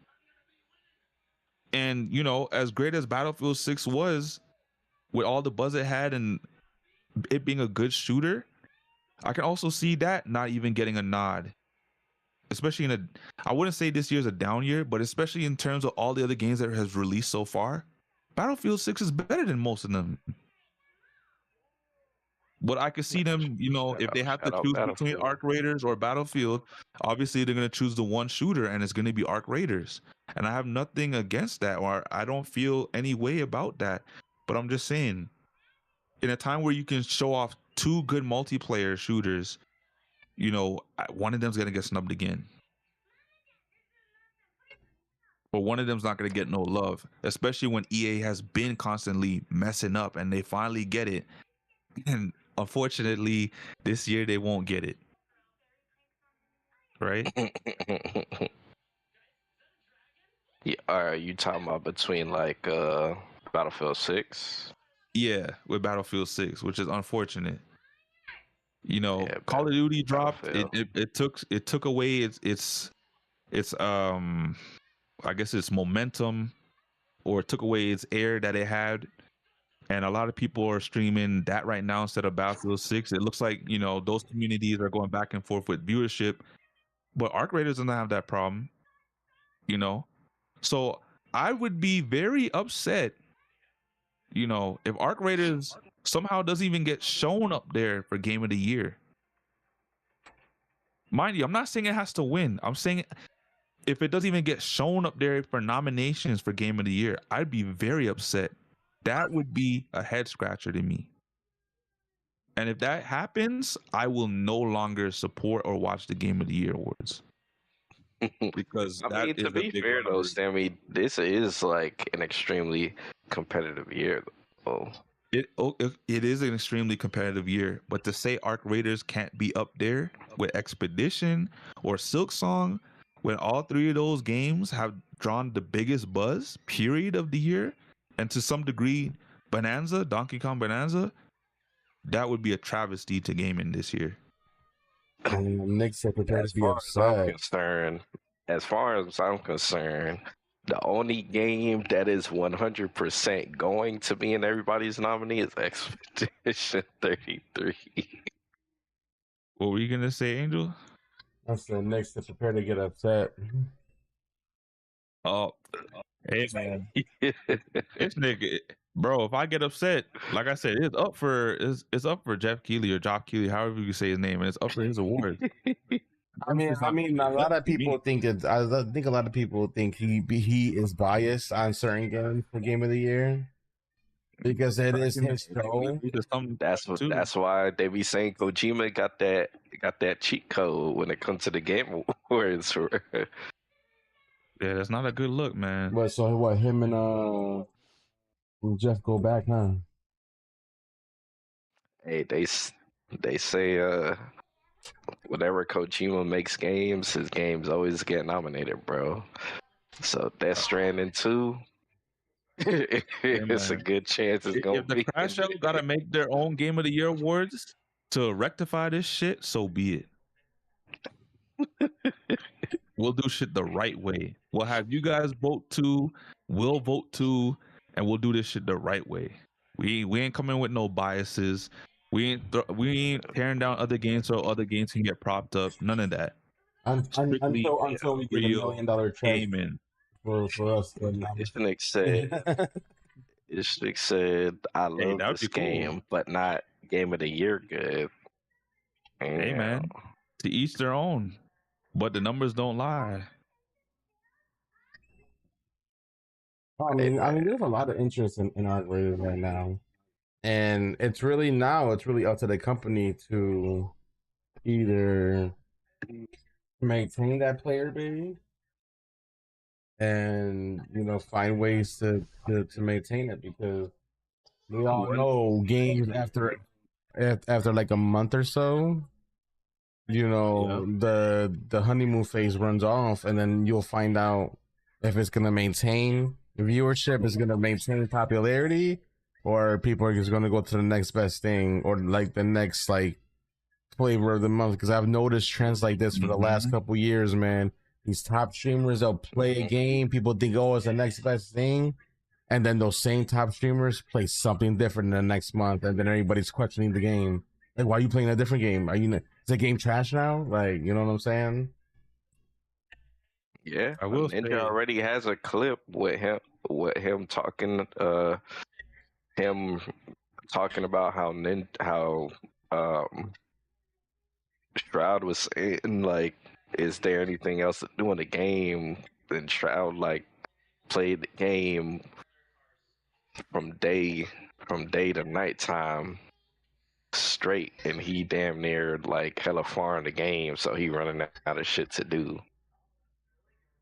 Well, to be fair, the game literally just dropped, and every week they've been doing weekly updates to the game, whether it's new things that they're adding.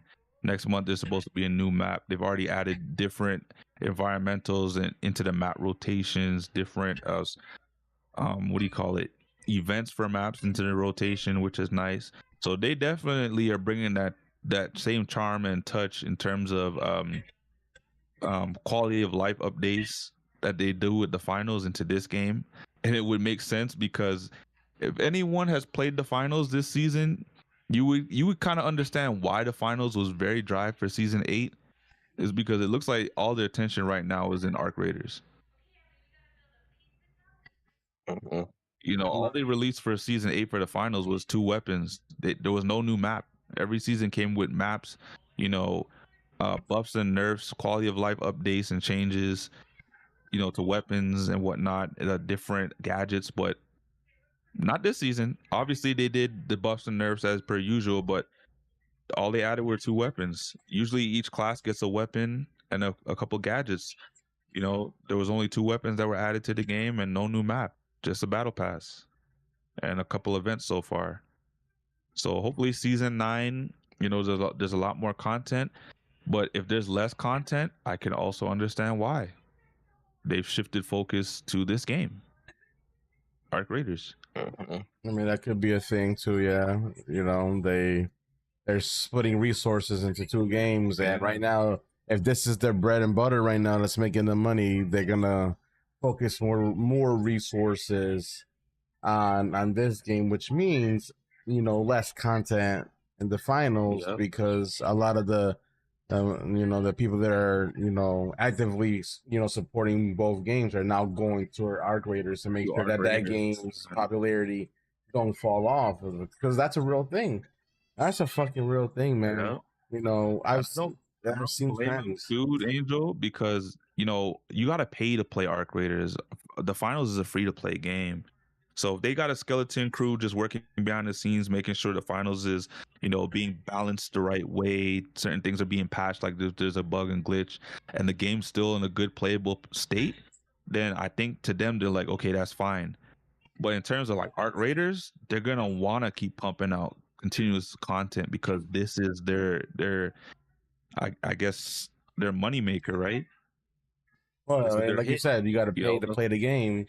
A lot of these top streamers, you know, are streaming this game. Like I looked up earlier, this game has more viewership than Black Ops 7, and Black Ops 7 just came out. And the reason for that is you had motherfuckers like Asmon Gold, Shroud was live streaming it. All these top streamers are not streaming the Black Ops; they're streaming this game. So this game naturally had the more viewership, other than Black Ops 7, and this is a 2-week-old game already. So like, if you want to maintain that, streamers are your free publicity and your free promotion. So, you know, you want to keep that hype going. You want to, you know, start adding new shit while it's still fresh and people are so curious, because the more people see other people having fun and playing a game, they're gonna want to buy the game because they want to have fun with their friends playing this game and whatnot. Like it's a whole tactic, and it's a smart play. I mean, this is a fun game and it's a good game, but there's a bad thing about this game. It's a live service game, and I have yet to find a company and a game company that doesn't have this problem at live service game when people run out of things to do. It happens in World of Warcraft. It happens in Destiny. It happens in Final Fantasy 14. Even Speedstorm, because that's a live service game. Any live service game, once you pump out that content and you do all the content in the game, if there's nothing new coming out, you're stuck at where you're at, doing what you're doing, grinding for more materials, but you're doing stuff that you already completed and you already have the max out of. So that right there is going to be what is going to separate this game from other games if the company can maintain making content for this game, which is not easy for a live service game. So remember that we can't expect this company to be able to pump out content every week or every 2 weeks or every month, because that's very unrealistic. Mm-hmm. And that's then point, live service game. If any indicator, if they're already shifting the dev focus from the finals onto this game, and like I just said earlier, the finals gets weekly continuous updates, whether it's patches, fixes, events. If they're moving shift over, if they're moving the focus over to this game, that just means there's going to be a lot more content coming to this game than the finals, meaning they're trying to compensate and meet everyone's expectation for content with this game. So if season 9 of the finals drops within 20 days and there's not that much content, you can bet your bottom dollars because they're working on more content for this game. And I'm going to be tuned in for season 9 to make sure to see if that's the case, because if it's not, then maybe they figured out and they have enough content already made and it's just whenever they drop it. If not, and there's less content again in season 9, it's because they've shifted focus onto this game and they're working on content actively for this game. It's going to be interesting. I'm definitely going to let you guys know. Yo, I've been stuck on watching this guy. I'm not gonna lie, man. This peanut streamer, I don't know. This is just some random ARC Raiders video that popped up after your video, but I don't know. I've been stuck on watching this damn peanut guy VTuber right now, and this shit's hilarious. He's playing with Myth, so obviously he's a big time streamer, but like, yeah, his reactions when he dies is hilarious. And I'm like, yo, this shit's be funny as fuck. But yo, no, I wanted to ask, like, when you're in these higher level like areas, Sammy, you get that much loot off of off of certain things. Like, I seen this man have like columns of freaking loot they could choose from. Yeah, because depending on the map difficulty, it'll have more items. So sometimes when you open things, like when you breach something and you search it, there'll be more items in there to pick up. That's why night raids are so coveted, because everyone wants more loot, and the best way to get more loot and rare loot is to go into a night raid. So especially when you go to Stellamontis, where pretty much you can find all the Exodus Exodus items or loot in this game, the rare items that you need to craft higher level weapons, you're gonna find more shit.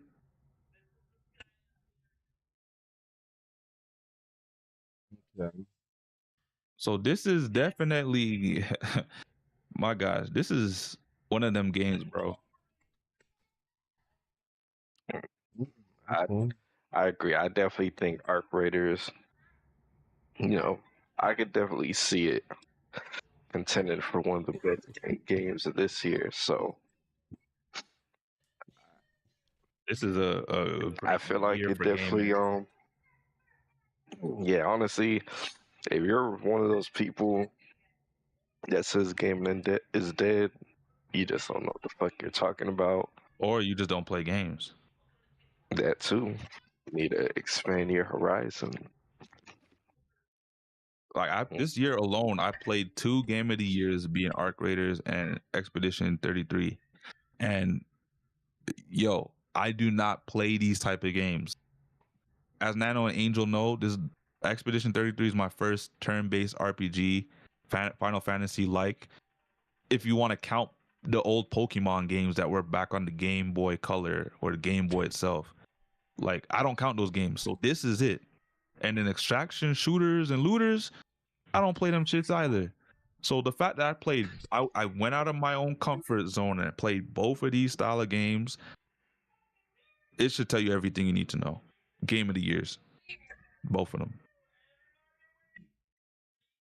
Oh man, no,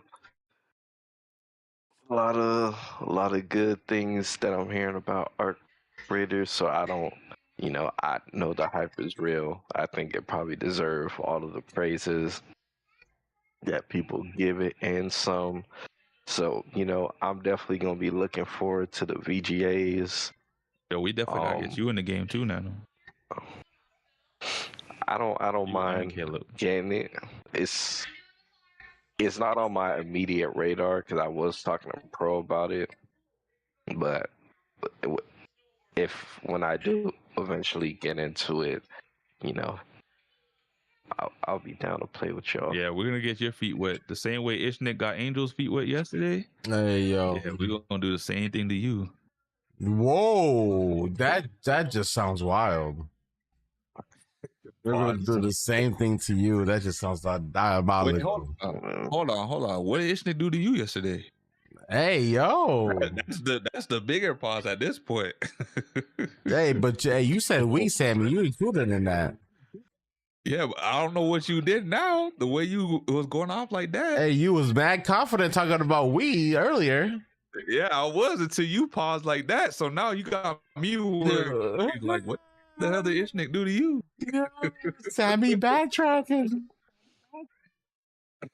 I don't know if I'm gonna do all the stuff Ishnik was doing, but yeah, that's crazy. I don't know. We're gonna have you on a training day, and I'm Denzel. I don't know if I don't know where Caleb, are you there? I don't know if Caleb's like still here or not. And yeah, this is why I wanted to get to the Shroud stuff because it's about to be that 4-hour mark, man. So I technically stayed longer than I was supposed to. Hey, that was everything. I guess we'll cover all the Caleb stuff on the next episode. Yeah, and some of the other console talk. Steam Machine 2.0 is the last topic. Yeah, that next week. It ain't really much to cover other than they just announced the console, and then whatever specs is gonna be. But it's essentially like a desktop Steam Deck. It is. So that actually is an important topic, and I would like to talk about it next week because there's actually a lot of stuff I'd like to talk about it. I feel like that's actually I actually feel like that's a big topic. It is. Because it could change gaming going forward. It can. Well, at least for the console gamers, that is. Which there's a lot of console gamers. Yeah, man. Mr. Khalib, I don't know if you there or not, but let me find out he with the One Up crew right now. He's probably doing a podcast with them. What said that? Oh shit. We might have to switch Caleb with Absent at this point. Damn. Let me find out Caleb over there in the One Up party. That's crazy. I guess since we're gonna just be moving the rest of the stuff to next week, or I guess like the Nintendo stuff and whatnot. I guess we could wrap it up here. We could get into our final statements. I guess Sammy, what's your stuff, man? Well, I've been having a great time playing Arc Raiders. It's a wonderful game. Other games I'm looking forward to, I'm trying to get Battlefield 6 by the end of this month, if not sometime early next month. I want to get my hands on that. I want to try out both Warzone, never played, and I want to try out RedSec at some point. I know Black Ops 7 just dropped in the Game Pass. I might give that a look. So if you're looking to play some more shooters with me, let me know. Hop in the Discord server, and we'll group up. In terms of Game of the Year, it's neck and neck. We got two heavyweights. We got Muhammad Ali and Mike Tyson going at it for the heavyweight championship belt. And it's actually, no, you know what? We got The Rock and we got Stone Cold Steve Austin going neck and neck for the WWE championship belt.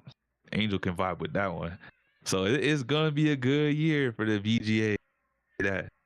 But apart from that, solid year for gaming.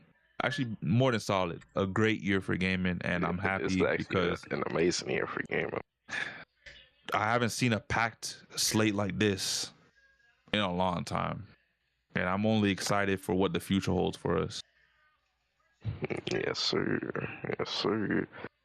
Well, I guess for me, it would have to be I feel like we had a great episode. Indeed. I think we are in a very great era for gaming. It's glad to be a gamer. And I'm still gonna stand true to what I believe.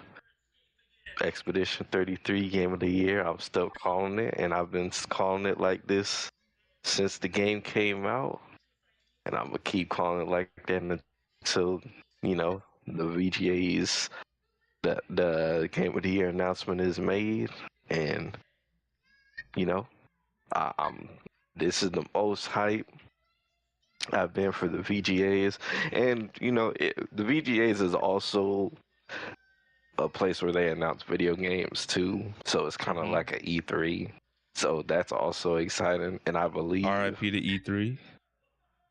Yeah, I do believe that this year's VGAs will be on the 11th of December, and I will be free that night. So I'm be hyped, man. I got my popcorn ready.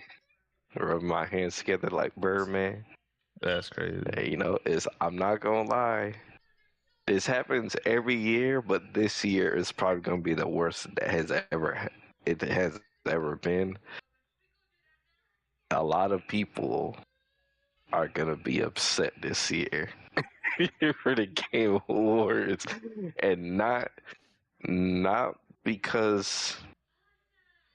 I think a lot of people are going to be more upset this year than any other year because it's so stacked that so many games, it feels like so many games deserve Game of the Year. Like, I kid you guys not, if there's probably about like 8 games this year, 8+ games, that if they came out in other years, they would have won it 100%. Yep, definitely agree. So that just goes to show you how stacked this year has been. The year of 2025. Believe it or not, we haven't had a year of gaming like this in a long time. So cherish it now, man. Cherish it now.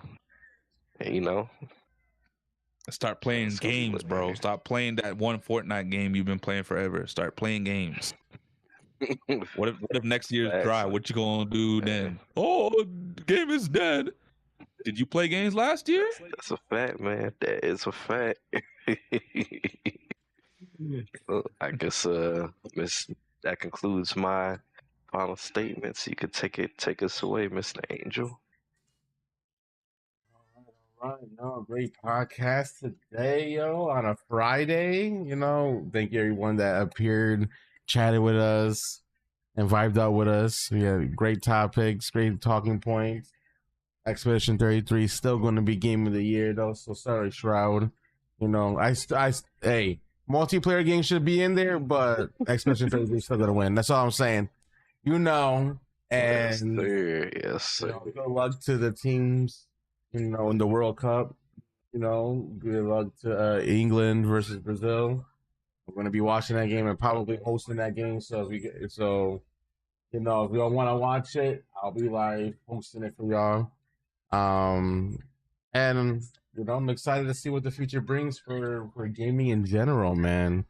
Savagely. And if y'all need a strong player, Poppy is available. Just saying, I'm gonna point that out there again. Well, yeah, have a great rest of your night. Have a great weekend because, you know, it is the weekend.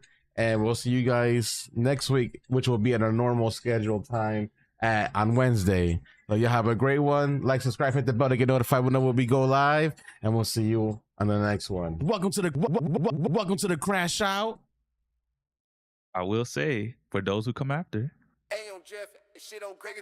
Who's done with you, Sammy?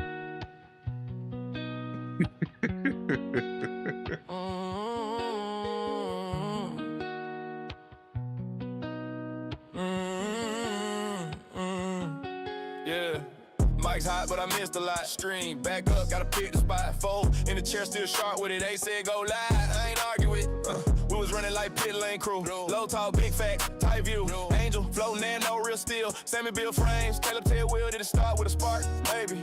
Now it takes whole weight like daily. No ranch, no noise, just balance. Receipts in glass, that's talent. Guests come through, got proof on deck. Timestamp clean, we don't gotta check. Chat go wild like a launcher hit, but we clear the lane, let the point just sit. Crash out, tap in, what did I miss? Name in the mix, who talk like this? Take with no spine, we don't dismiss. We just let truth do flips. Like, crash out, tap in, what did I miss? Same fold locked in, clip too crisp. Run that back if the quote don't hit. It's all in the cut, not tricks. Scope got bigger, we're bound to grow. Talking patches, titles, even shows. Creators wild, views hit highs, but what's a climb if the base don't last? That trap all plays, fake nets. Told y'all straight, don't chase those bets. Wrestle nights, promos heat. We break cadence like we edit beats. Film take cold, with lingers twice. What flops on a rewind, loo that slice. Hardware rumors, now we split them. Price specs leaks, we don't just hit them.